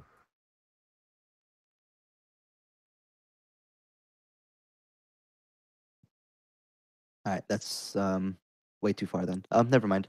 So Bilal is going to kind of turn and kind of position himself so that these 2 sandmen that just attacked him are in front of him, not moving outside of any range, just kind of repositioning within the space that he's already in. He's going to reach down and he grabs up a scoop full of sand, and as part of it's still kind of falling out of his hand, he throws it towards these sand people. As he does so, the sand blackens into almost like a black powder type of substance before it rushes out, and the arc of sand turns into an arc of fire that just roars out in a cone in front of him. So at least these 2 and any others that would be within 15 feet of me will need to make DC 16 dex saves as I cast Burning Hands. Okay, and you included just the 2 that had closed with you? If there are any others that I can get within that 15 feet cone, I will try to do so. Otherwise, it'll just be those 2. Yeah, it's probably just those two, with it being such a small area of effect. And it's a 16 dexterity. Correct. Both of them are going to fail that. Alrighty. So if in case they're not still minions, that's 11 fire damage to both. Yeah, go ahead and describe what it looks like. Yeah, this as the sand kind of he throws it out in an arc, which then kind of turns black and erupts into this just arc of flame. The arc is almost like a pattern that like a sword would make if you were to trace it through around, and it just literally cuts right through these sand people. The bottom is just kind of scattering downwards from the forest down into the ground, while kind of a spray is sent upwards from the top halves of them that are cut from the bottom, as this fiery explosion just kind of sends the pieces of them flying in separate directions.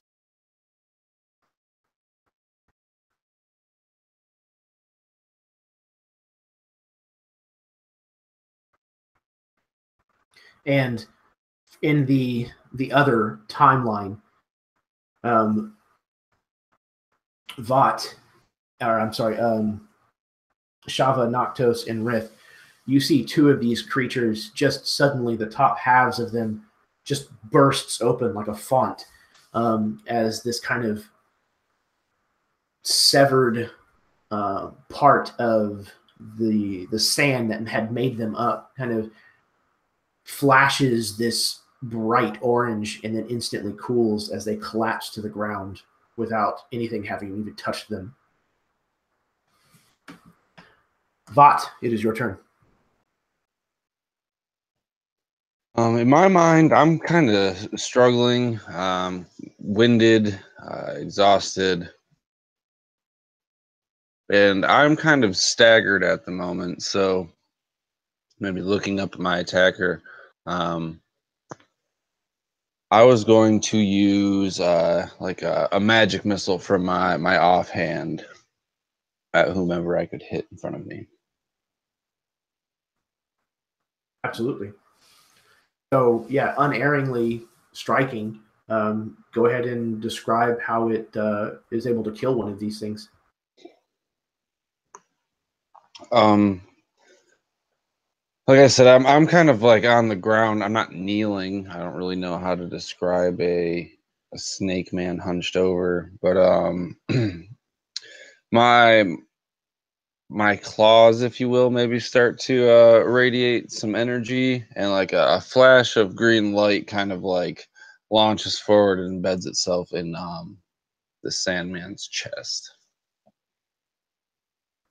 and they kind of pop as he does. Yeah, I almost envision like almost like a perfectly circular hole that like just almost gets punched straight through the torso of this creature, and he probably even like stops for a second and looks down before completely just collapsing in on himself into a worthless pile of sand. And then for my bonus action, I would like to use my second wind to gain some health back. Excellent. Okay. And what does it look like as you kind of either bolster yourself or manage to heal some of your wounds a little? I've got various wounds from the nicks and scrapes that I keep taking from various sources, and one nastier one on my back looks like it's kind of like peeling back, and like the party has seen before, I'm kind of like evacuating my previous skin into a fresher form. Kind of makes the wounds a little bit shallower, more close together. Excellent. Okay. Shava, it is your turn. So I think there are 3 of these left at this point. Yes, I believe so. Okay. So this might be a stretch. It might not even be appropriate, but I have the sleep spell, and I have a question about. So it says creatures within 20 feet of a point you choose within range are affected in ascending order of their current hit points. So that would mean my allies as well, then, right? Unless it says that you can omit certain For what targets. spell is this?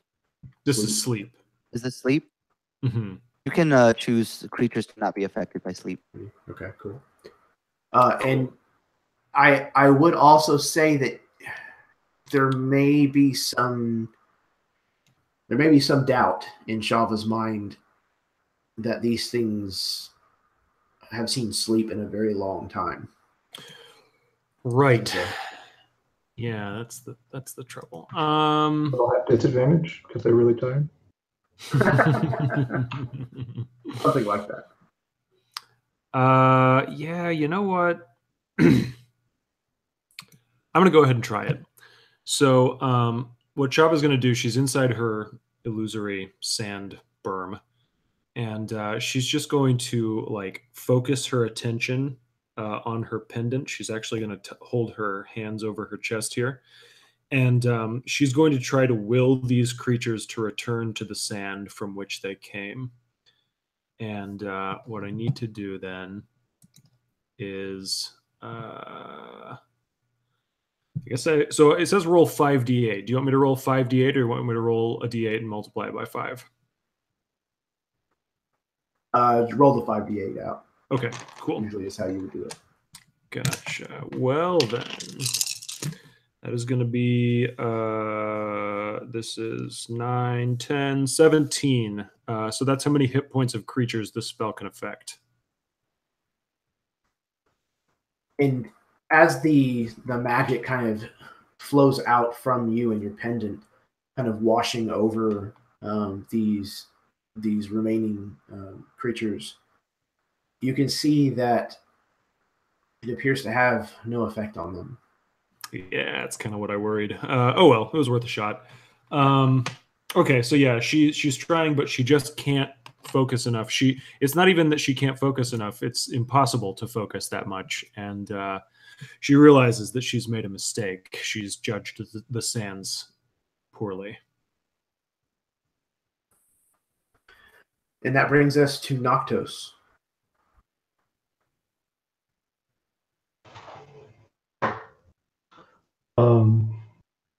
So the entangle that he's in, is that like, I'm sorry, hit my mic. Is that sands or how is that? Yes. Yeah, it is basically just the sand has more or less kind of, pulled up or wrapped around your limbs. So probably, like up to one of your thighs and maybe up to your knee on the other side. And they've kind of come up your body, up your back or something, and also wrapped around your arms. It's kind of behaving almost like putty or clay. It's just kind of encapsulated your arms and is holding them back. Okay.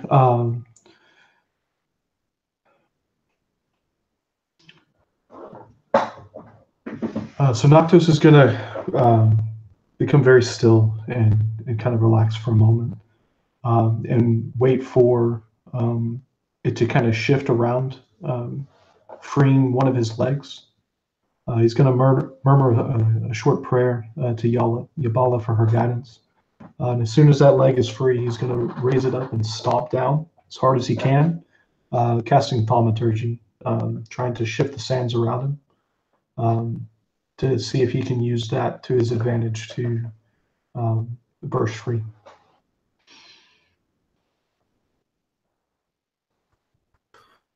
Is thaumaturgy in action?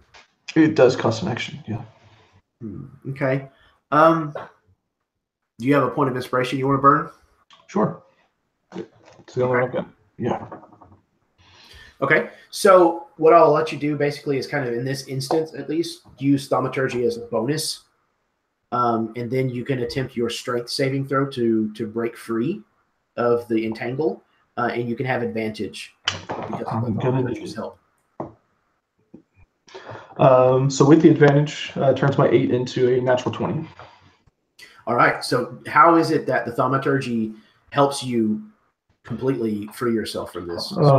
So as he stomps his left leg down, there's an audible as the wind shifts, and there's a slight moisture that catches in the air, and all the the sand kind of stops for a moment, and the clay that's around him just kind of shoots out in a circular pattern and flings itself against the walls, leaving like a bare sandstone around him, where there's not any sand left in that particular area. Nice. Okay. But there is a very thin layer of water on the slate. Yeah, like it's pulled the water of this clay-like, thing that was holding you back. This material is pulled like all of the moisture from it and left nothing but dry sand that it has flung, out away from you. Fantastic. Okay. So the sands flow into this narrow passage again, kicking up into an obscuring cloud for a moment. Oh, yes, Noctos. Yes, we forgot to do the concentration on magic weapon. So if you would, go ahead and roll that for me.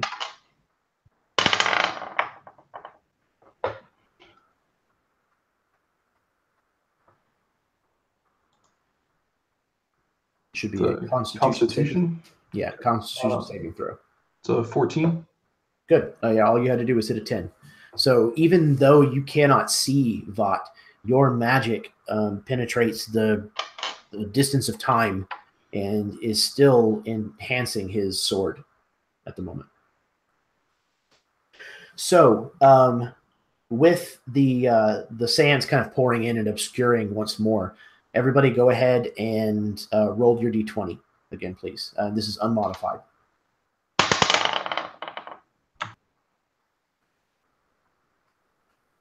Okay, we've got Vought with a 13, Rith with a 19, Bilal with a 20, Noctos with a 1. What you got, Shava?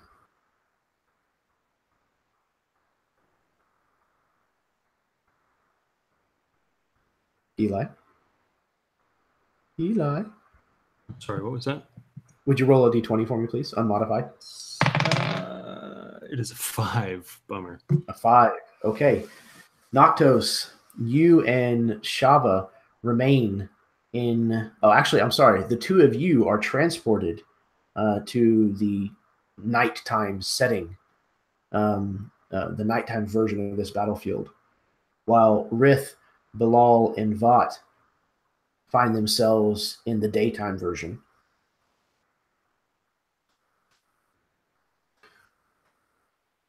Okay, there are still 3 of these things remaining, if I'm not mistaken. But Rith, it is your turn. Don't I have 2 of them currently engaged with me at the moment? I think so, yes. And how far away is the last one? Who was he close with? Depending on the timeline. We'll say he's about 20 feet away from you. Okay. Then I won't worry about that one. I'll worry about the 2 that are right on me. So I don't want to use Thunderwave again because, in this moment, as the sands once again obscure the vision and then fade away, where Noctos and Shava were standing, they've now been replaced by Vought and Bilal. Now it's like, okay, the shifting sands need to stop shifting, first of all. And then rather than risk a thunder wave, he's just going to use Eldritch Blast on the 2 that are close with him. Excellent. And does using ranged spells in melee distance, does that provoke disadvantage? I'm not sure.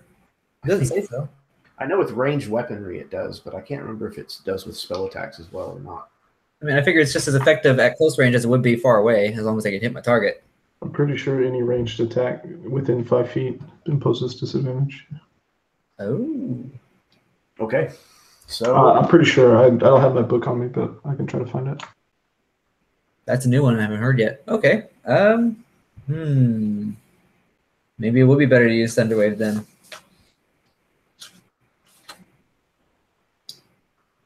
Or you can attempt to take a small step backwards. A small step. Yeah, far enough that you'd be, no longer engaged with them. But wouldn't that evoke a counterattack? It would, actually. Both of them would have the ability to take an opportunity attack against you. I don't like the sound of that.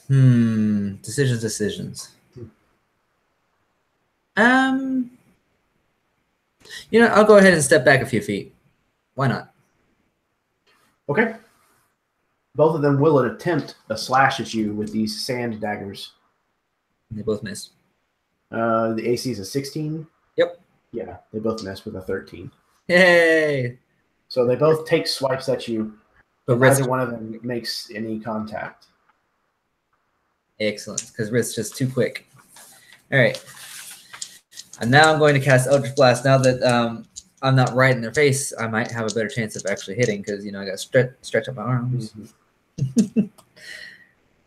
Or not. Okay, one of those is a 12, and the other is a 6. The 12 hits. Oh, okay.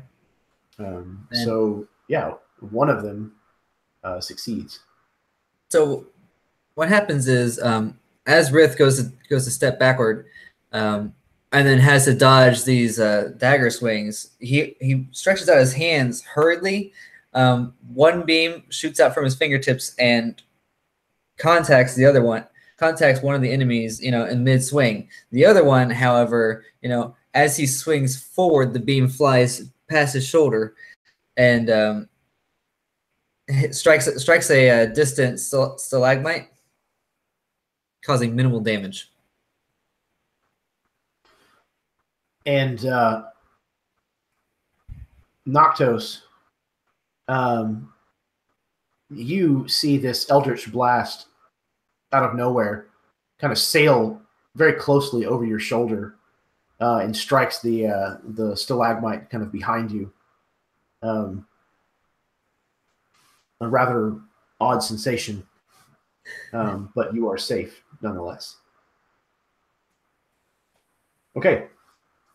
That brings us to the Sandmen's turn, and I think there are 2 of them left. So, one of them is going to... one of the ones, the one that Rith just missed in his version of the timeline, stands beside him and casts a familiar-looking spell. And Rith, you're going to need to make a Constitution saving throw, if you would, please.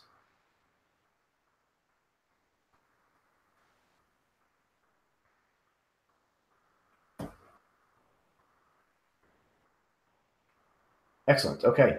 So, recognizing the spell as a thunder wave, you manage to kind of bolster yourself for it, and you're only going to take 8 points of bludgeoning damage, or I think it's bludgeoning thunder damage,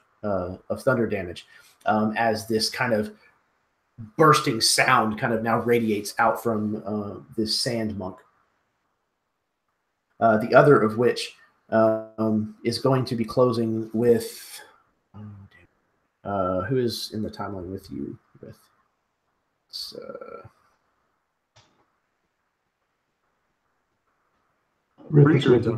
and what's that? No, because they switched over to the daytime. Only Shava and Noctos are at night, correct? Oh, okay. Oh, so there's 2 additional targets. Okay, so Noctos, having freed yourself, one of the sand monks now closes to you and is going to bring his sand daggers to swing at you. But a 14 is as close as you can get, so it once again slides harmlessly off of your armor. This kind of chitinous armor. Aren't you wearing that? The bug-plated armor that you guys got? I think technically Secret was wearing it. Oh, Secret is wearing that. That's right. Okay. I have a chainmail. Chainmail. Okay. So yeah, it just kind of clashes harmlessly against your chain, and falls to the floor. In the other timeline, the two step forward, one to each to Vought and to Bilal. Vought, the one that steps to you, is once again going to attempt striking at you with his daggers. Does a 15 hit you? It does not. Okay. However, I think a nat 20 will. And that one is going to be 10 points of slashing damage as he maxes out his critical strike and sticks this the sand dagger kind of right underneath your armpit.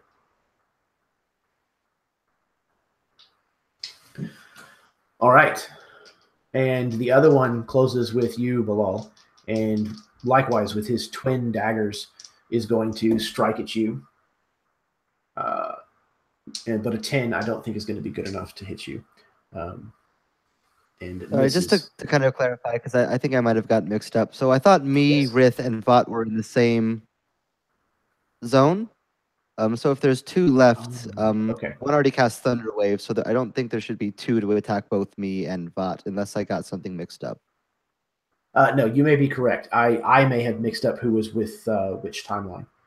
I thought that it was simply you and Vought by yourself. But if you were with Rith, then yes, instead of Bilal, that would have been, we'll say, Shava that was just missed. Yeah, we flip-flopped. When Bilal and Vought went to the nighttime, what happened was they both returned to the daytime, but were replaced by Noctos and Shava, who went to nighttime. Rith hasn't moved at all. Gotcha. Okay. I confused myself, and I apologize.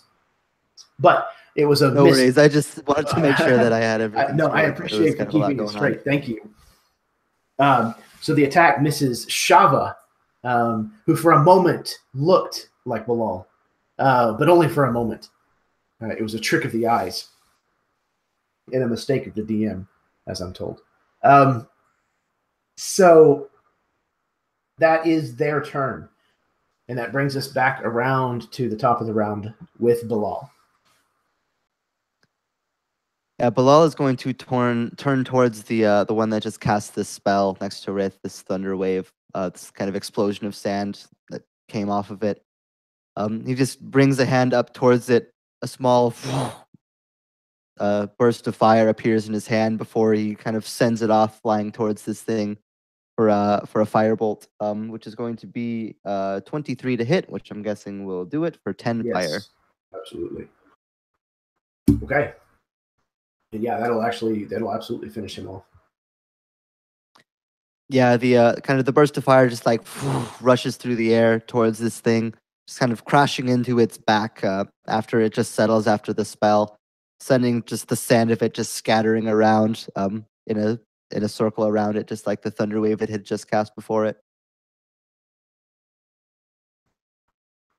Vought, it is your turn. Having just slain the one in front of me, for the mechanical purposes, I'm just going to be making a normal attack. And I believe I have a magic weapon now. You do, as Noctis has managed to keep the concentration of it going. Yeah, it gives you a +1. And the effects of Bane give me disadvantage, correct? It is a -1d4. -1d4, okay. I got with 12 on the die, -2 for 10, +6 for my attack bonus, for a total of 14. +1 from magic weapon. +1 for a total of 15, I believe. All right. That is enough to make contact. So how do you fell the last one of these sandmen? So, having been thoroughly picked at this conflict, Vought kind of just turns to this last one who's maybe not focusing on him, and kind of just in a quick stroke, he slices through him and kind of sheaths his weapon and reattaches it to his belt in one swift motion, kind of looks at Noctos and Bilal and wants to await what happens as this last one falls to pieces. And as the last of these sandmen falls, and you all kind of look around to take stock of exactly what's going on. You notice the sand that had comprised these individuals slowly shifts, once again filling this narrow canyon that you find yourselves in, this section of the passages of time. And you then realize that you're all back together, once more, and you find yourselves at midday. The sun shining directly down illuminates a certain portion of the rock formations here. And you can see that the holes appear very reminiscent of a skull. Your assumption being that this must be the Dust Pharaoh's skull. This is where we're going to take our break. So thank you, everyone who may be tuning in this evening. Thank you, everyone who may be watching this later on. Thank you very much for stopping by and giving us your time. Thank you to the 5 players so far. This is always a blast. You guys are doing a phenomenal job. And thank you for bearing with me through all of my copious mistakes. Take 5, take 10. We will be right back, and we'll finish up the second part of this.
Hello, everybody. Once again, thank you very much for tuning in. Give everybody a couple minutes for them to get back before we continue onward. This has been a lot of fun, guys. This is session 14. Some of you obviously, I know, have not been around for the entirety of the run. It's kind of been a myriad of different lengths of time that you have all put into this campaign. But yeah, this is 14 sessions, and I think you guys are probably 2 to 3 sessions away from the end of this story. So yeah, we're kind of coming to a close. The end of an Exciting. era. You said this place we're at now is called the Tombs of the Pharaoh's Skull? No. The Passages of Time has been what you have been traveling in. You Mhm. found the Spires of the Dusky Crown, Mhm. which is where you ended up just having that fight. And you have now found the Dust Pharaoh's Skull. The Dust Pharaoh's Skull. Cool, cool. Yeah, the destination that you're looking for is the Tombs of Deshara. That's where you have been told that whatever this business is with Sinruferest has been going down.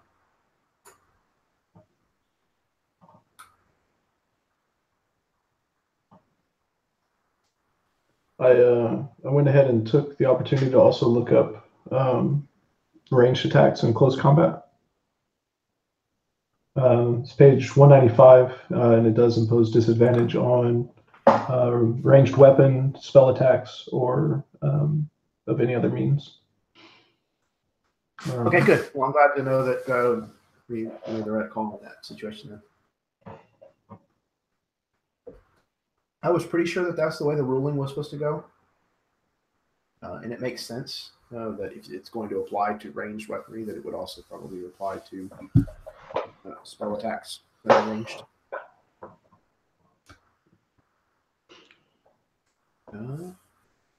It sounds like Baron might need a minute. It looks like everybody else, I think, is back.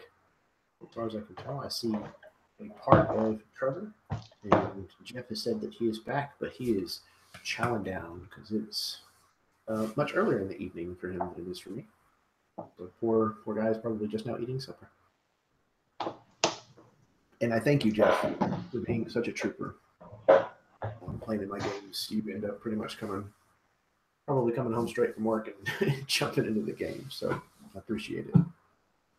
Oh, Baron is back. Cool. I stalled successfully. Oh, cool. All right. So you have just found what you assume to be the Dust Pharaoh's skull. This opening series of openings in the rocks here that are illuminated by the midday sun's light and have given you a visage of this skull, almost weeping with sand. And you can see just beneath where the opening that would form the nasal cavity of this skull, you can see the light kind of plays along only a portion of the rock, kind of illuminating the fact that there's a passage there. The light showing only on one side of this passage, where before you couldn't even tell that this was there. The fold of the rock being close enough together that it was hidden from view. So, how do you proceed?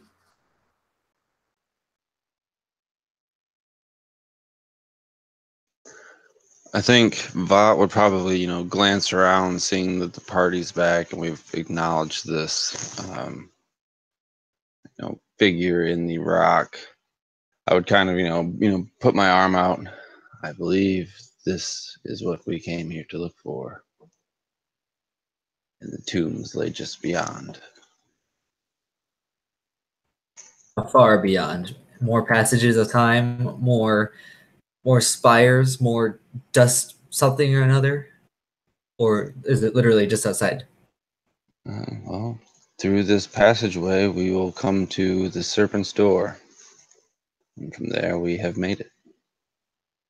That would be your door, correct? Exactly.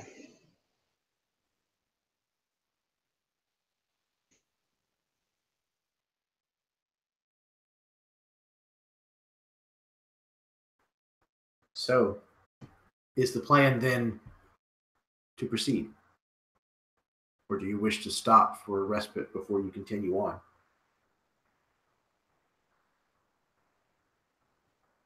Shava looks good to go. She hid the entire last battle. Chris could expend a healing spell for anybody who needs it. Actually, I guess, is she still under the Bane curse? No. After the creatures had been dispatched, it would have gone away. Cool, thanks. Definitely not opposed to using some hit die.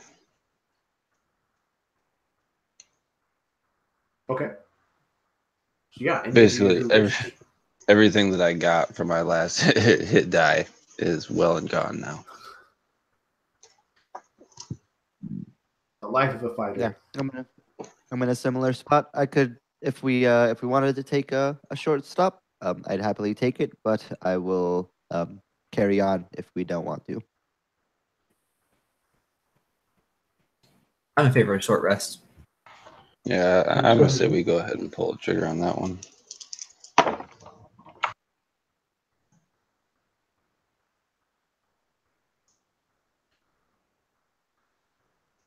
So you all take a breather for a little while after this encounter with these strange creatures made of sand. And luckily, it appears that the midday clings for long enough that you can gather yourselves before pressing on. And the passageway that you know, or at least have been told, would lead out of here is still illuminated. You press onward, making your way from this place, and the walls on either side of you kind of give way and open into a portion of desert that none of you have ever really seen before, except for completely just blank. Sorry. Bot. Thank you. I was running through every other character's name in my head and just not the right one.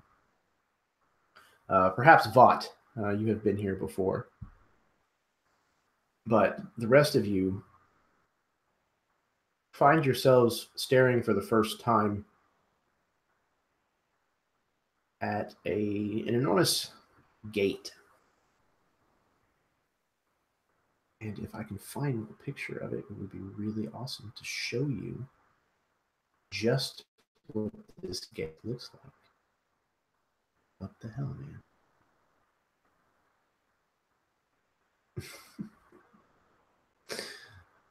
So as you're kind of arriving out of, finally exiting this awful stretch of time that you have spent kind of making your way here, what is something that you guys are kind of up to in the meantime?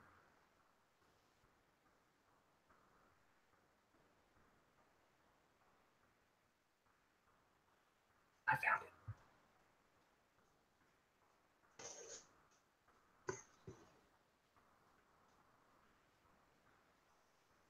You find in front of you these semicircular steps that kind of rise up away from you, leading to an enormous archway that is lined with runic glowing bands the top of which has a very stylized looking head of a snake peering down at you with these kind of faintly blue glowing eyes.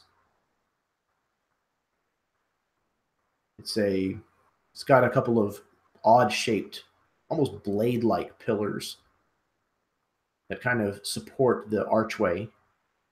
And you can see where sand has gathered at the mouth of this opening and kind of all around you as well. But it looks like this must be the opening that will lead to the Tombs of Deshara. What you were told by Vat is called the Serpent's Door.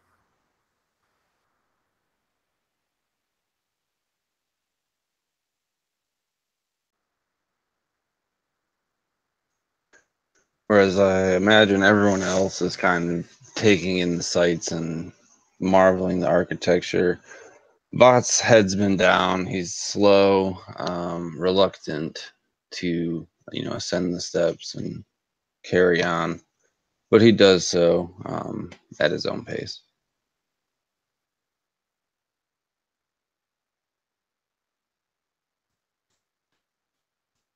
Vought, something that I actually have never confirmed when I think about it. Are you like a cobra with a hood, or are you just a normal kind of snake? I do have a hood. It Cool. comes out occasionally. Cool. Yeah, I think Shava is probably not too far behind Vought. She just seems like she's really on a mission. She's not in any hurry to complete it, but she's always got this sense of momentum going on.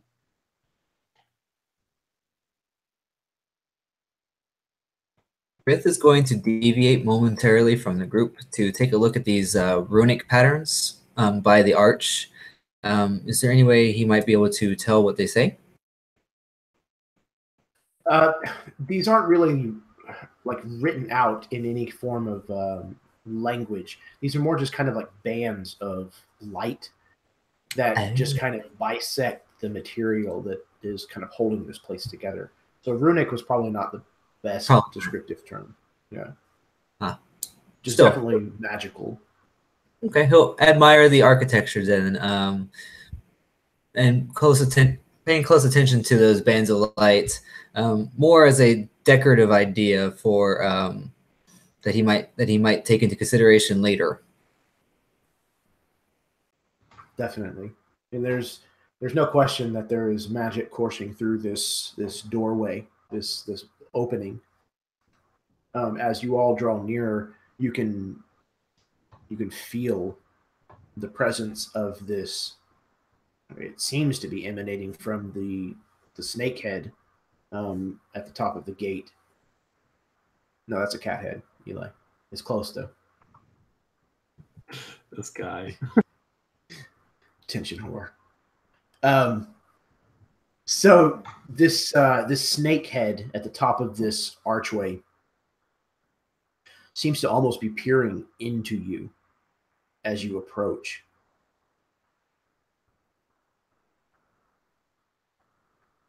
So those of you who are going to pass under the archway, please let me know which order that happens in. I think I would be first. Shava's a close second, but she is still clinging to these columns and not out in the open. She's not necessarily trying to hide, but she's always ready to. As Vat and Shava pass by to go under the arch, Rith pulls himself away from the architecture to follow.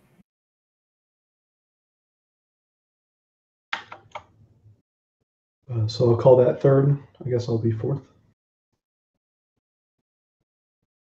Yeah, and I imagine Bilal had kind of been taken aback by some of everything that just this sight, has that look of somebody who's finally seen a place that they've heard so much about. In all in stories and legends and in writings and everything, they've told of these sorts of places, and now he's kind of seeing it with his own eyes. So I imagine it would kind of make sense that he would be last. Kind of, he's taken it all in, and then he sees everyone's kind of going, and then he kind of takes a couple skips to catch up and follow in behind them. And Bob, was it your people that built this place, or are you just the protectors of it now? And you'd see Vought, like, passing his hand over the stone as he walks by. Protectors, guardians, we occupy the tombs to make sure nothing else does. Is the way of the desert.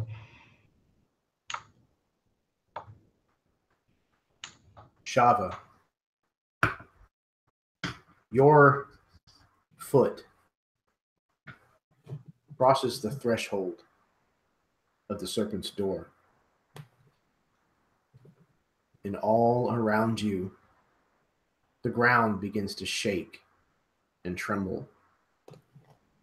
Sand that before now had been still shakes free and kind of comes down all around you.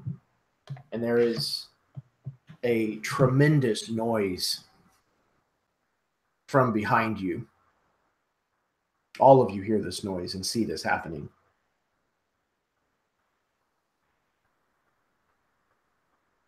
But I know what this is. Yeah, probably. But just in case, let's roll history checks. Anybody that wishes can do so. We've already established that both Bilal and Vought have some knowledge of this place, so the two of you can have advantage on this roll. Would it have to do with stone cutting at all? So would I get proficiency in that or no? Probably I'm not. okay In with this not. I was instance. just curious. Okay. Yeah, I don't think so here. So my first roll was a 9 on the die, and then you said advantage, and I rolled a nat 20. So 27. All right. Okay. Well, this makes actually pretty good sense with the way these rolls are coming in. Okay. So Vought and Bilal, both of you remember a passage that you've read before or that you were told growing up, that only those of Naga blood are allowed to pass through the serpent's door unharmed.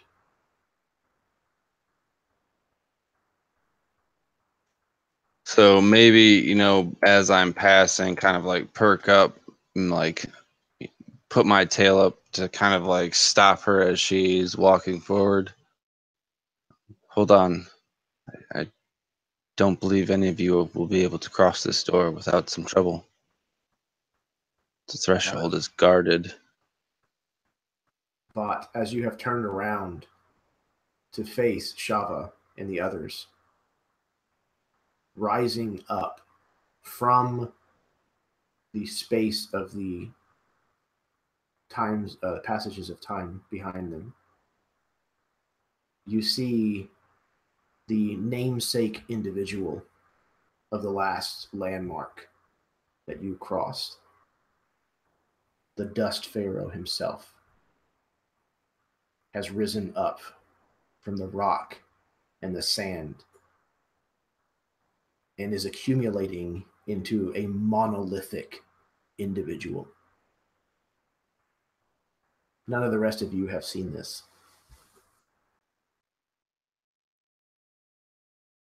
That appears to be bigger than Barachajet. And we're just gonna, for the first time since he's been out here, actually feel a little terrified.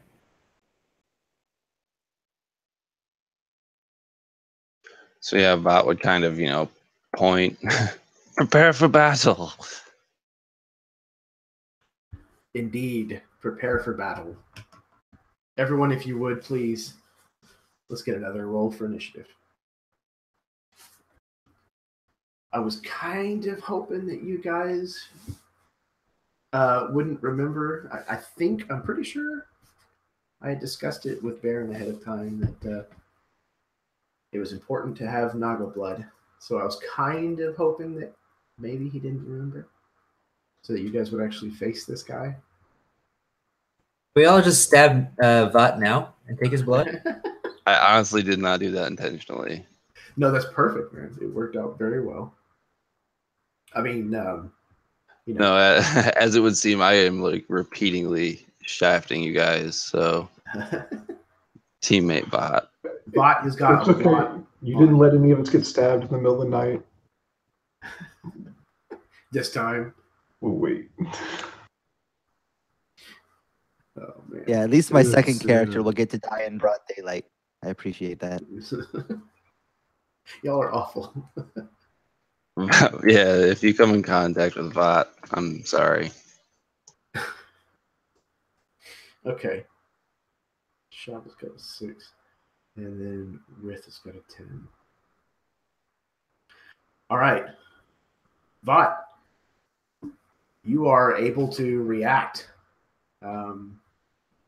faster than anyone else. So you're up. I would like to call on whatever stores of information I have about this thing to obscure knowledge to help my party for once. Okay. Roll another history check. Now again, you can have advantage. Man, sorry guys. I got a 3 and a 6, and my history is a +2, so a total of 8. An 8. Okay. You're having a slight issue at the moment, kind of recalling exactly what you've heard of this thing before. You're fairly certain, though, that some of the same rules that you discovered about the Sandman that you just faced also apply to him. So, stuttering a bit, I may, like, his physiology is the same, but like I've said before, my memory is fairly hazy. Are you moving at all? Thought.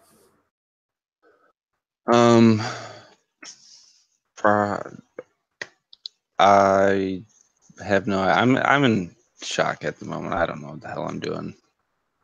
Okay.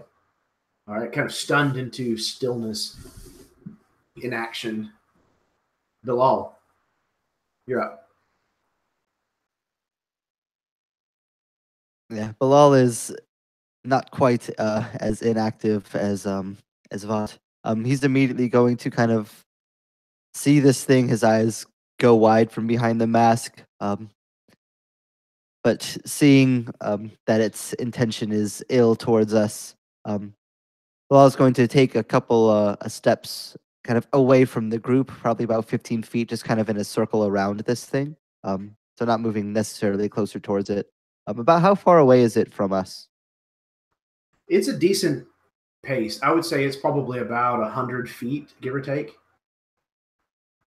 All right, that is still well within my range. So Bilal kind of brings a hand up as a kind of a spark of fire appears, kind of floating just above it. And then kind of sending it between his two hands, more sparks of fire begin to form, just kind of coalescing into a large sphere, probably even about the size of like a basketball.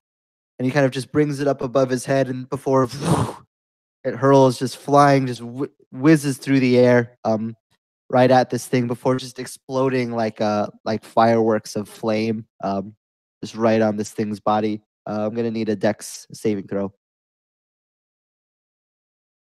It failed big time. Alrighty, and just in case it matters, I bypass all resistance for fire damage, and that's going to be 31 fire damage from Fireball. Excellent. This large kind of radial section of him, this circular area of his body, is almost instantly kind of turned to this shine of glass and scorched on the edges with black marks. But it seems to phase this thing only a bit. And he is still coming directly towards all of you. As a matter of fact, it is his turn. And as he is stepping towards you, the section of his body from about his belt, more or less, to his neck just begins to rotate on its own. His arms kind of held out away from his body and spinning independently of the rest of his form. Suddenly, two enormous sections of rock that had been swirling within his form just a moment before come sailing in your direction. One of which is at Noctos. The other of which is at Shava. Noctos, yours sails just over your head, colliding with the ground behind you and shattering into smaller rocks. Shava,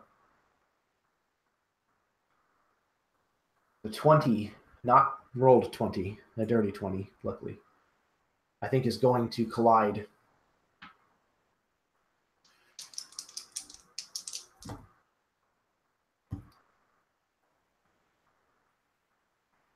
And you are going to take 18 points of bludgeoning damage. I'm going to use my uncanny dodge ability to have that damage. Probably a good idea. Yeah, no joke. So, just kind of at the last moment, you manage to kind of throw yourself to the ground, roll, and this thing kind of like clips the back of your heel and calf muscle. But you're fairly certain that if you hadn't moved, that it probably would have crushed your leg. He strides. Wise. Shava's wise to the sand's trickery now. She's not going to be fooled by that. He strives forward with these kind of steps that look like they should thud and thunder. But instead, all you kind of hear is just this whoosh, whoosh, every time he steps, as the sand kind of just pours out, swirls up, and then recoalesces with his body. Rith, it's your turn. After seeing the massive capabilities that this Dust Pharaoh has at his disposal, is it possible to drop all 4 points of inspiration for divine intervention? No. As that is specifically an ability that the cleric now gets in 5th edition, I do not offer divine intervention anymore in the games. Okay. So I can't even call upon the power of my patron to do something for me? Maybe like a last will? Oh, man. It depends on what you're asking of the patron, and with your patron, nothing ever comes free. A very strong wind. Blow it away. That might be a bit much to ask, though. Yeah, probably.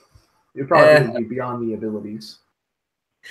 All right, I have no idea how we can take this thing down, so I'm just gonna do my best to whittle away with it. Since he's 60 feet away, I can hit him with Eldritch Blast. Hopefully, so that's what I'm gonna do. I'm gonna blast. I'm gonna fire at him a couple times, and then I'll use a point of inspiration to re-roll those because that was pretty bad.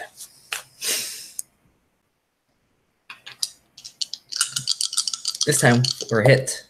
Ah, there we go. I got a nat 1 and a nat 20. Just for future reference, whenever you spend a point of inspiration, it is a single die roll that you get to roll over again. Oh, okay. Then I use 2 points. Okay. They were that works. Okay.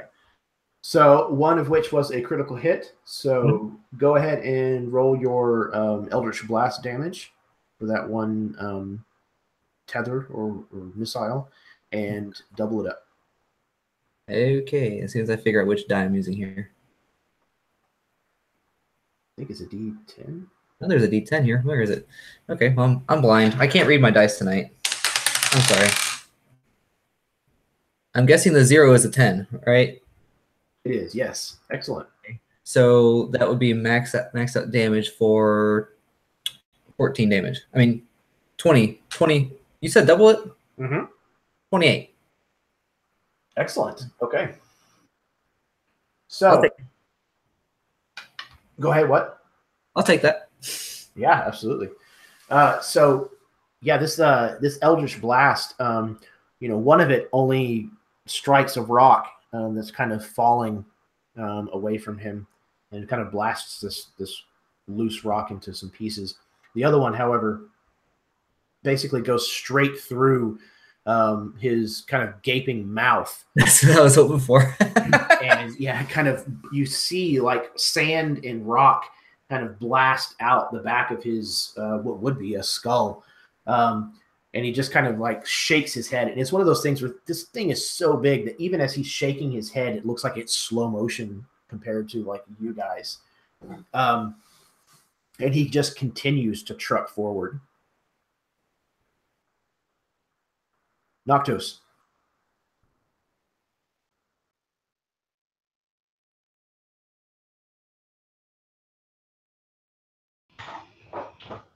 All right, Octos is going to uncork his water skin once more as he prays into it and it begins to glow. He'll walk back over to Vought. Good luck, my friend. And he will pour it over his weapon once more.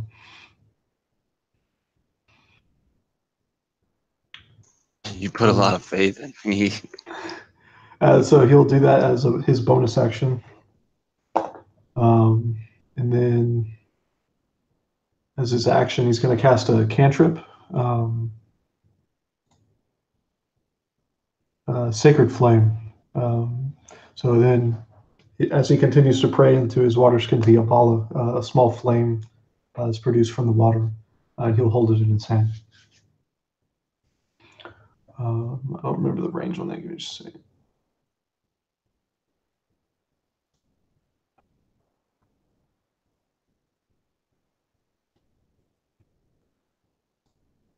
$60 feet. So I will then throw it at the Dust Pharaoh here. Is that an attack roll or a saving throw? It's an attack. Okay. It is a dex save. I'm sorry, it's a dexterity saving throw. Oh, dex save. Okay. And what is your DC? My DC is a 14. Okay. He rolled a 15 on the die, which means with his dexterity modifier, he got a 14. So he passed. Let me make sure that's up to date. But yeah, do so because just in case, because he hit it on the button.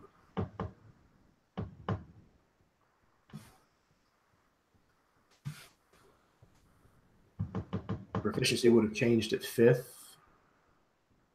I believe. So you'd have a +3 now, and then Okay. your wisdom is. Yeah, so 8 plus 4 plus 3. That's a 15. 15. Yeah, 15. So he missed by 1 point because of his awesome dexterity modifier. So what happens?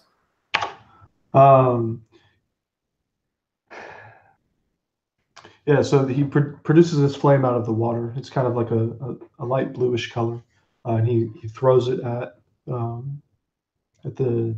this giant sand creature that's coming at them, and just tries to place it in the exact same position that Rith had just hit, just trying to get as much damage in that spot as possible.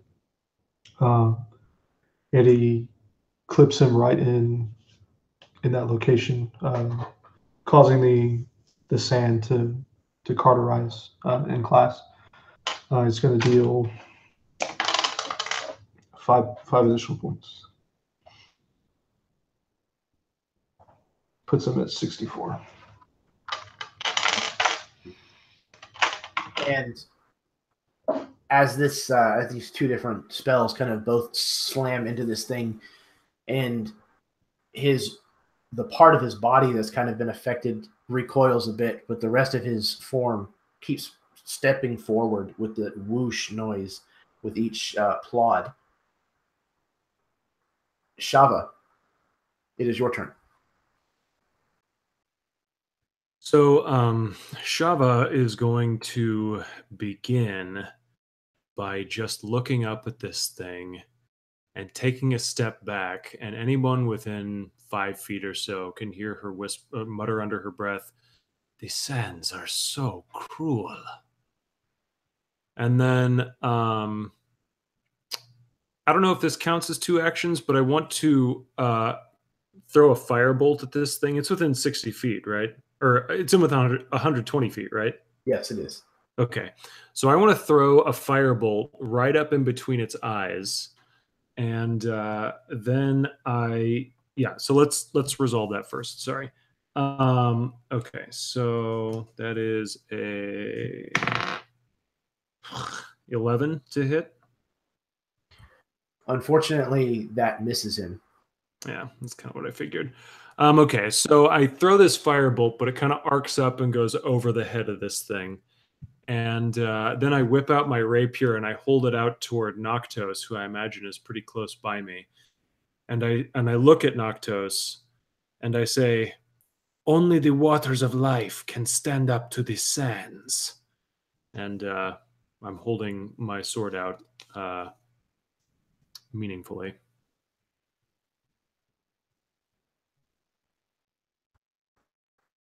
Asking for some of that sweet, sweet magic weapon juice. And if it wasn't a concentration spell and I could pass that around, I totally would. Oh man, yeah. It is a rough part about 5th edition's concentration. Okay. And I can't cast it at a higher slot to give it to more people. It does the +1 to +2.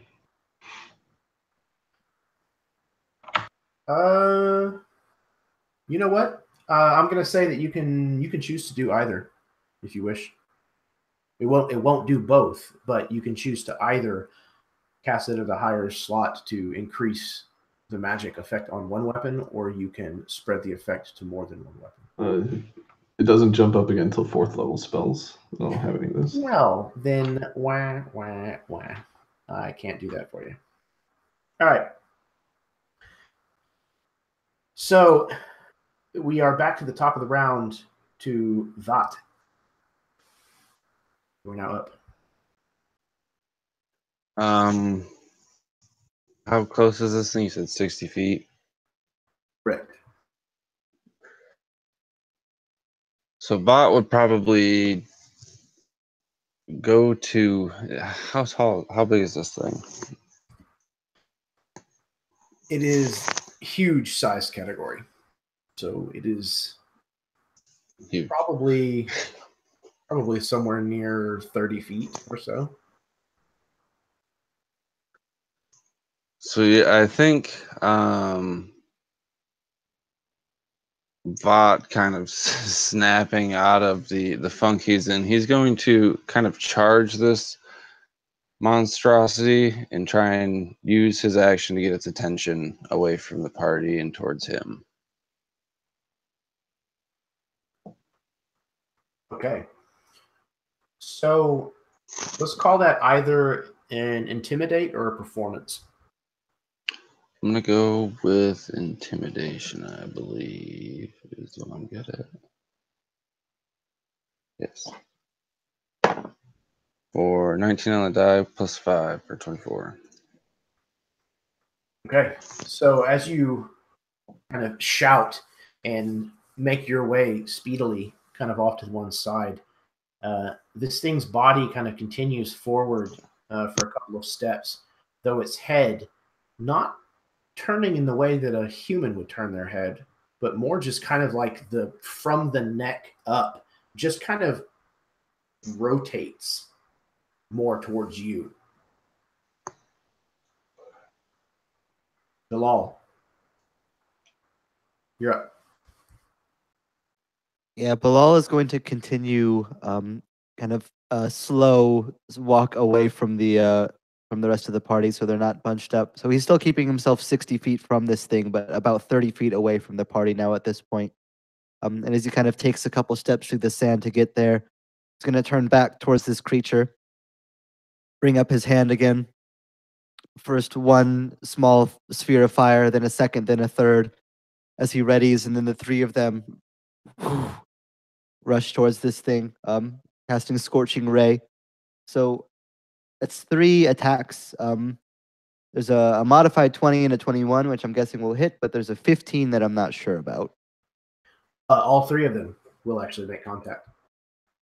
Oh, perfect. That is going to be 20 all up fire damage then, as these 3 spheres just one after the other, just sending like shards of glass and burnt sand just scattering from this thing with each of the hits.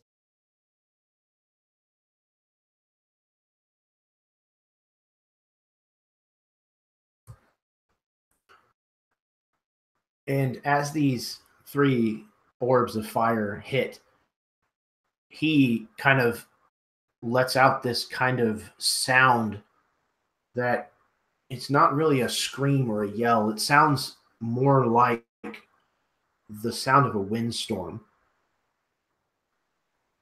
And he turns back towards the party, kind of seeing Bilal. And though his body has now turned and is walking towards Vought to close the distance to get to him, his head is turned to face Bilal specifically. But when he opens his mouth and emits this sandstorm-like howl, a sandstorm comes with it, blasting forth from his maw, and in a 60-foot cone. So catching Bilal and all of the rest of the party except for Vought. You're going to need to make Constitution saving throws, please.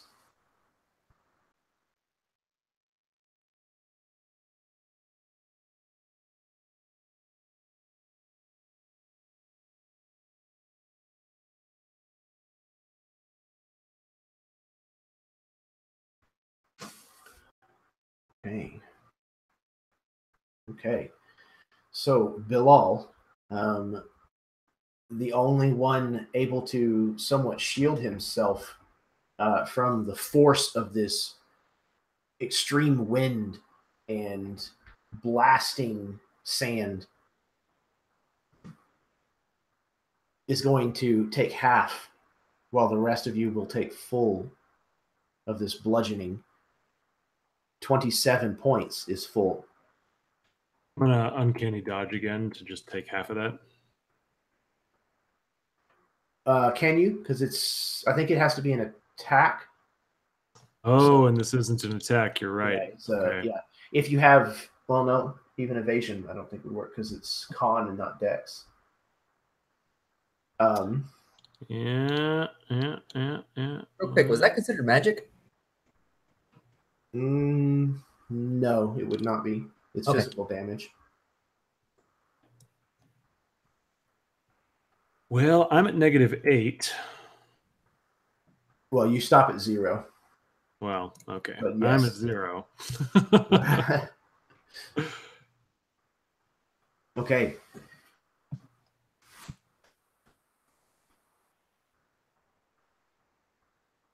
And he has strode over to where Vought is.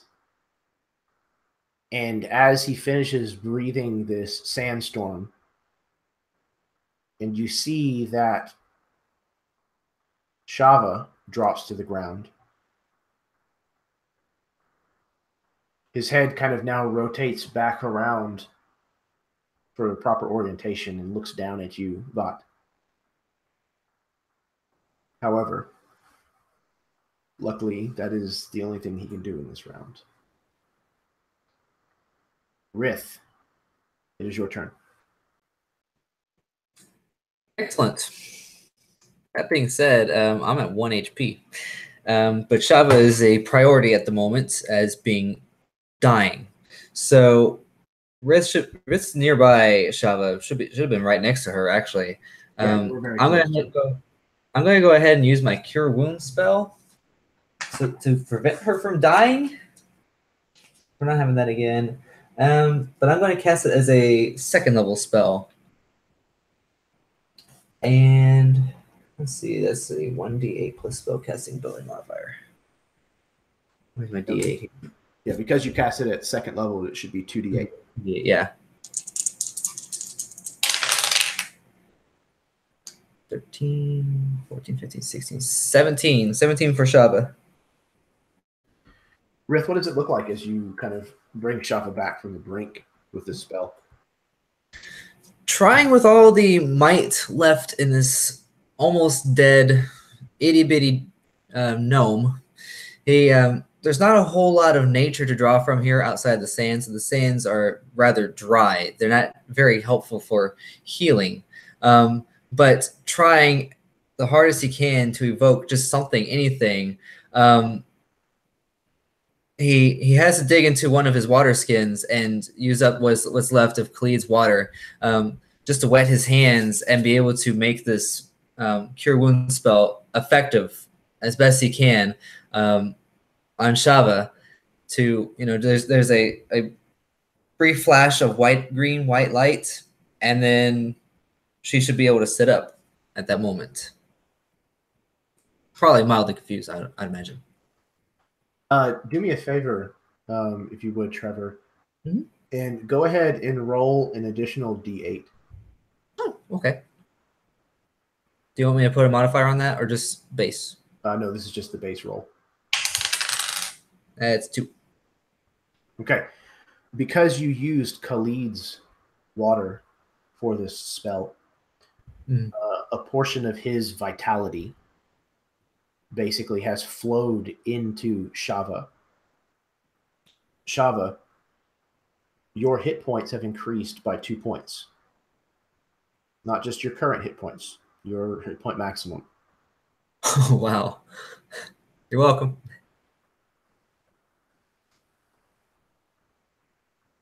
And okay, now that we got that cleared. And then as a bonus action, I'm going to cast Expeditious Retreat on myself. And it says, as part of that spell, I'm allowed to take the dash action on this spell. On this round. I also have not had a movement, so I should be able to use both those, correct?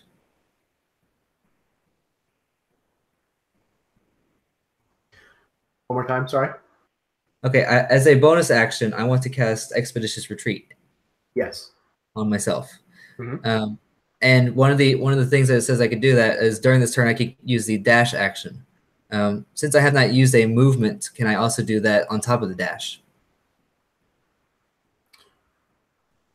Well, the Expeditious Retreat says you can take the dash as a bonus, or well, it says when you cast this spell, and then as a bonus action on each of your turns until the spell ends, you could take the dash action. Okay, I see. So yeah, I would say that yes, you get the dash action, and you can use your normal movement as well. Excellent. So next time the party gets blast, Risk's going to be 75 feet that way. So I'm gonna take my 75 feet of movement that I have available, and I'm going to move as far from the party as I can, while also trying to maintain the same distance I am from the Dust Pharaoh. If that makes any sense. So I'm going to circle. I'm going to strafe around him. Yeah. Okay. You're going to kind of slice the pie and make a beeline for. Are you heading in Vot's direction? Or Bilal's? Which way did Bilal go? The way I had envisioned it in my head, Vot and Bilal kind of started skirting around the battlefield in opposite directions. I may be incorrect in that thinking, but that's kind of the way I had envisioned it in my head. I'll go towards Vot. Okay. Noctos, you're up.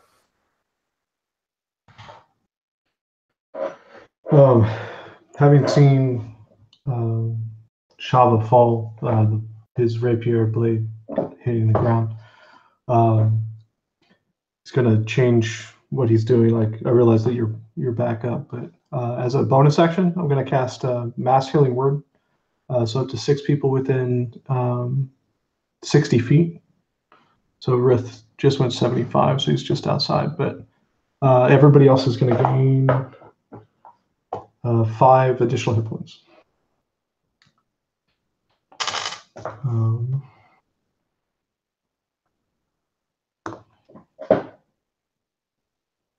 And then I guess with my action,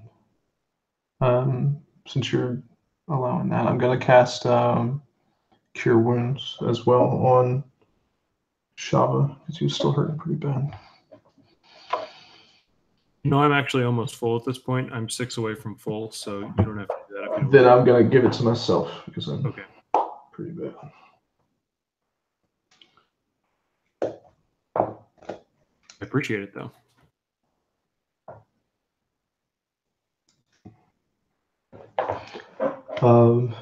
And then that will conclude my action. I will need a Constitution saving throw from you for a concentration check. Okay. 18? Yes.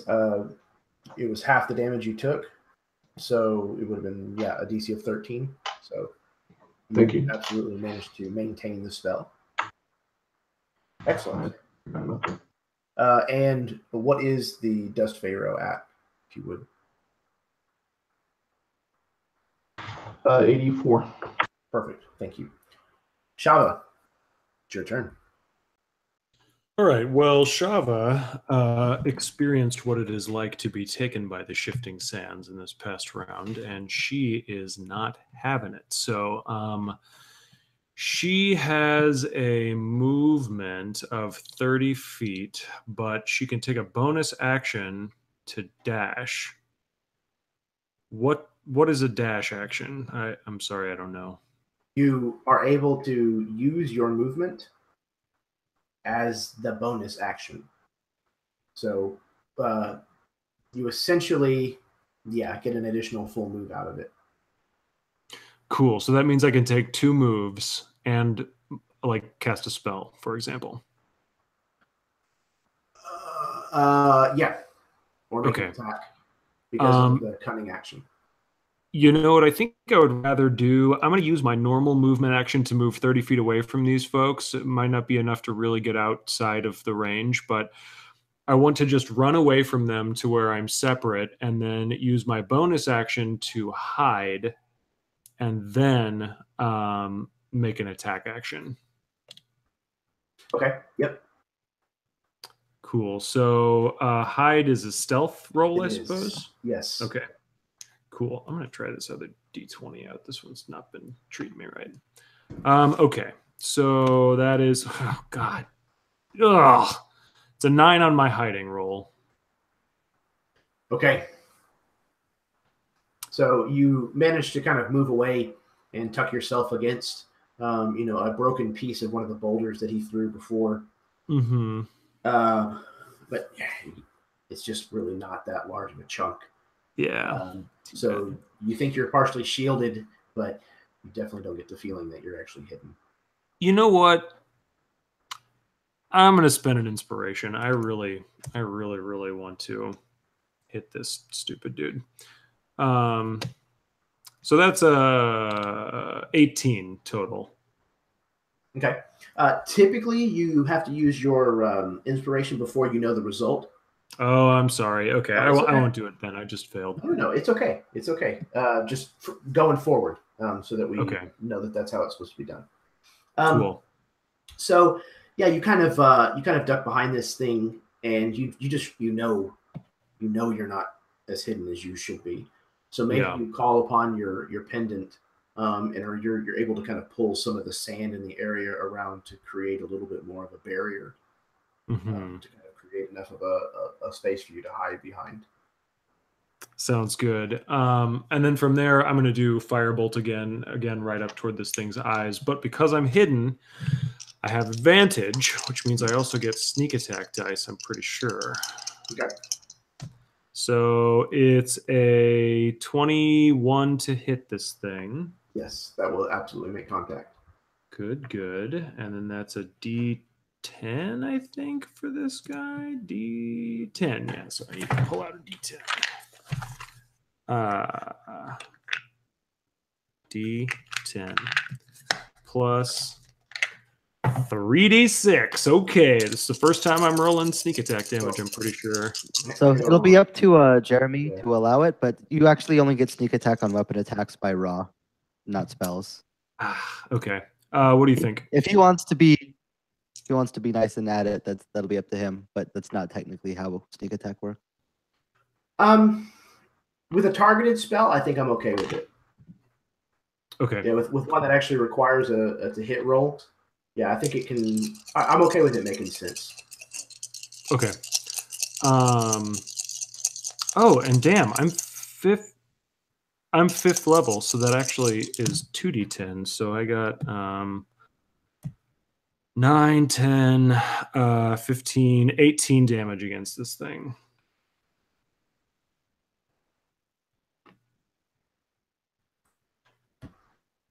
Okay, so yeah, this firebolt kind of zings out and makes a considerable crater right in the side of this thing's face. And it still kind of rears back a little, the head kind of tilting dangerously back, almost like it's going to just roll clean off of its shoulders, before the sands that kind of are pouring off of this thing in the area of its neck kind of extend outward almost and grab a hold seemingly of the head and kind of pull it back down into the position that it should be on its body. That brings us back around to the top with Vat. So I'm picturing myself kind of locking eyes with this massive titan.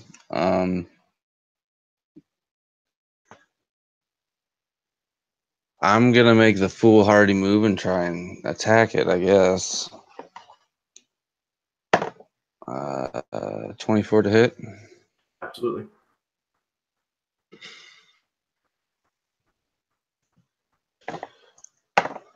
For 10 damage. Mm-hmm. And because your weapon is magical, he will take all of that. Oh, yeah, absolutely. My second roll was an 8 on the die for a total of 14. Which is exactly what you need to hit him. Perfect. And for 15 damage. No, I'm sorry, not 15, 13 damage.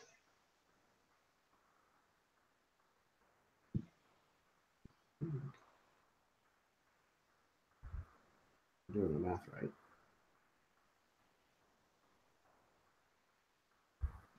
What was the first? It was what in 15? Oh, I'm sorry, it was, I believe, 9. Or Okay.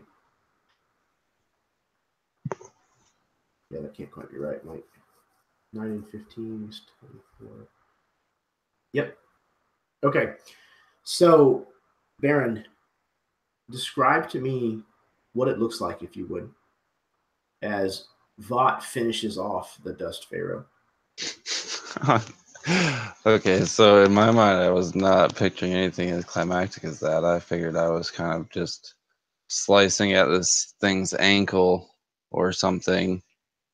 But maybe the words kind of echo out that Shava had said earlier, that only the waters of life can counteract the sands of death.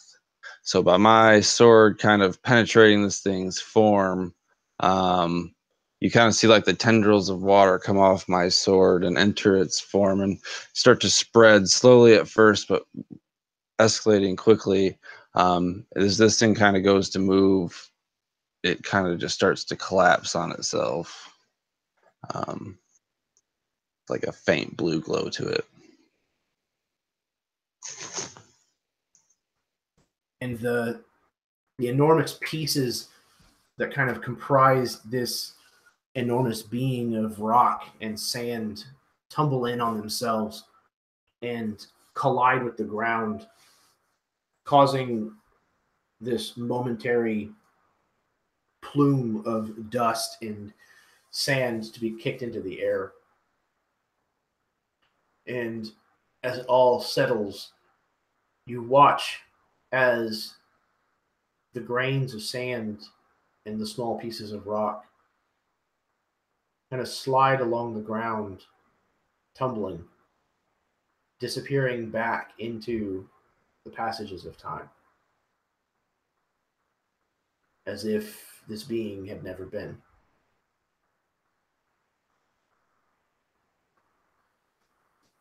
And when you turn around, you see the serpent door is still standing there, waiting for your passage.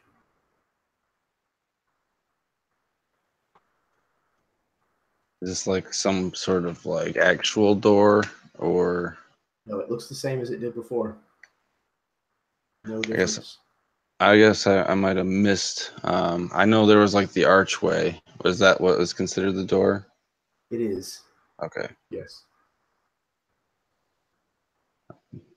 I mean, I guess nervously looking around, Vot's willing to go first again. There's not much threatening me going through. Are you doing anything different when the others, if any of the others, are willing to pass? I know that my blood is important here, but I don't know if that's just because I am of a Naga or if I am required to bleed here. So I guess I would like to roll a history check one more time. Try and see if I know the correct means of passage to get through here. This we one, better not have to drink your blood. That This might one- make sense. I'm gonna give you. You know that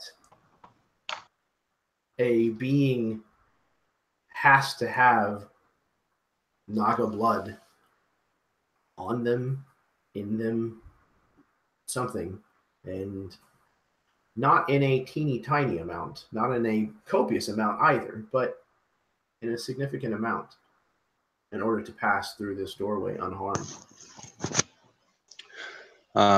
So my kind of perk about my character that I never really talked about is I carried around a calligraphy set this whole time.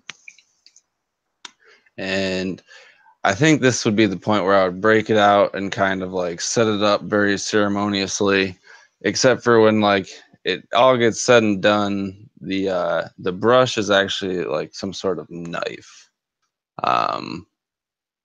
To which I would go about the process of like bloodletting to small vials of some sort to give to the party.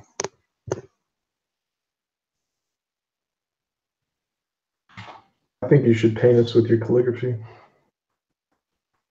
That would be cool. Yeah, maybe I do that. Use my blood as ink to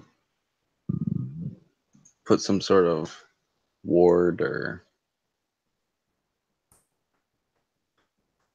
Okay. Yeah, I like that. So, yeah, you're going to, you kind of, using your calligraphy set and these vials that you have drawn from yourself, you then kind of go about writing these runes, these markings that are only known by the Naga, kind of upon these ritualistic, ceremonial, points, probably the forehead, the backs of the hands, things of that nature, maybe on the chest.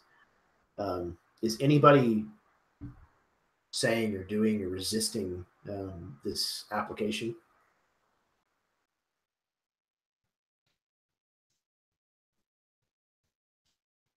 The shifting of the sands is always unexpected. Paint your blood upon my face.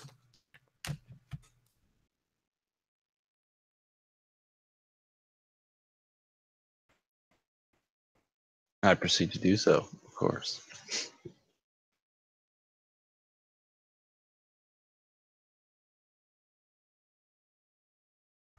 So Vought, Rith says weakly, as he's almost dead, why, if you have been here for so long, and you studied at these tombs, and you used to be at these tombs, and you knew about this procedure, why didn't we do that before we got attacked by the giant? Oh, there was a connection there? It's funny you ask.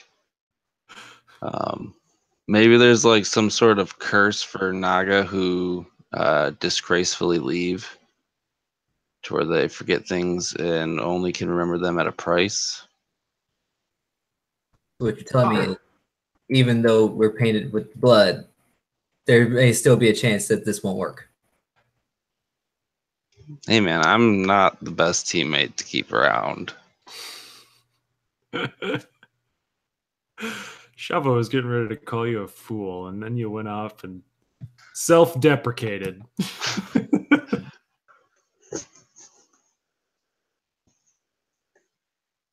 So yeah, I'll paint you guys with my blood and we'll try this again. Does it happen to have a healing effect? It does not. That's most unfortunate, or I'd drink you dry. So as Vought bestows his life essence onto you in this ritualistic way, the five of you pass through the threshold of the Serpent's Door safely. And just as Bilal passes through the threshold, the last of the five of you, he hears the voice again. Open, oh my. That's where we're going to stop. Thank you guys very much for playing. It is always a pleasure to run a game for you guys. And it's a lot of fun to kind of watch you maneuver the things I throw your way, as well as the changes to your characters that have kind of occurred over the course of these 14 sessions. So I'm going to toss it over to you guys to do your outros before I wrap this thing up and we call it a night.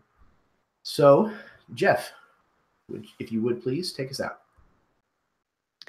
Absolutely. I'm Jeff. I have a YouTube channel on Counterbalance and a podcast that I do with Jeremy here, as well as Chad Nick, called The Dudes of Yore. So please check those out and be on the watch for Dudes of Yore episode 4, which should theoretically be out very soon. I've edited about a little over half of it, and I'm going to try to finish it up pretty soon to get that out for you guys.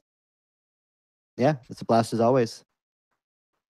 Fantastic. And thank you for doing that, by the way. As always, it's fantastic to have somebody who knows what they're doing with the audio to get that done. And I super duper appreciate you hopping on that in such a fast manner. Next, Baron. Hey everybody, I'm Baron. I have a YouTube channel called RWD Gaming. I do videos similar to this, though probably not as good.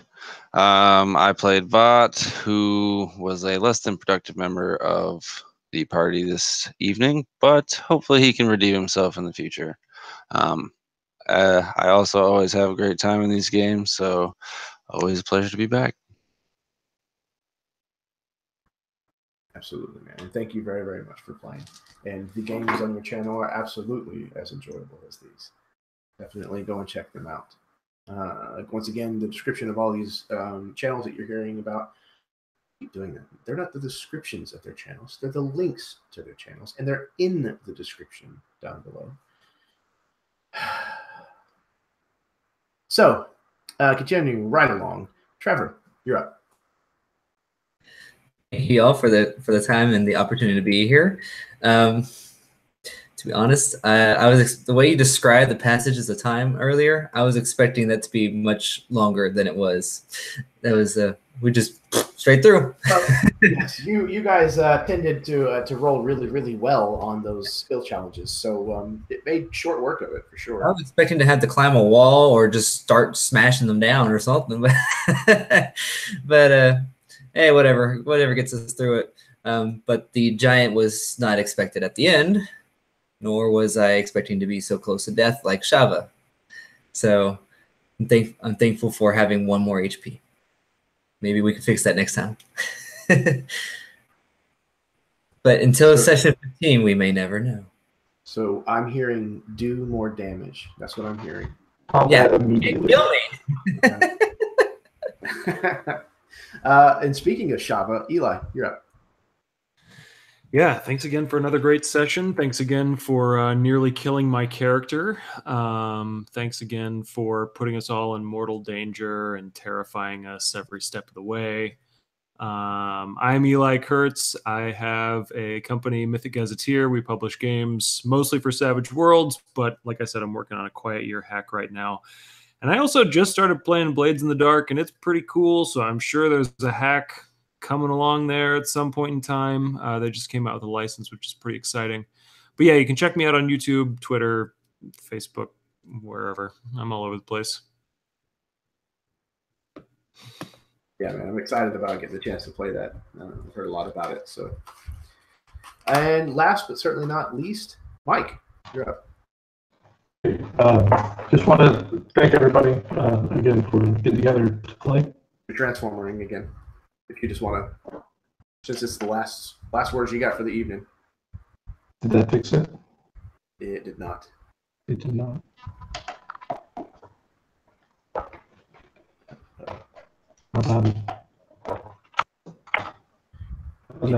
Can you switch on your audio settings? Just switch to like a different source and then switch back. Try now. I can't even hear you. Oh no. Okay. Just Unplug and replug.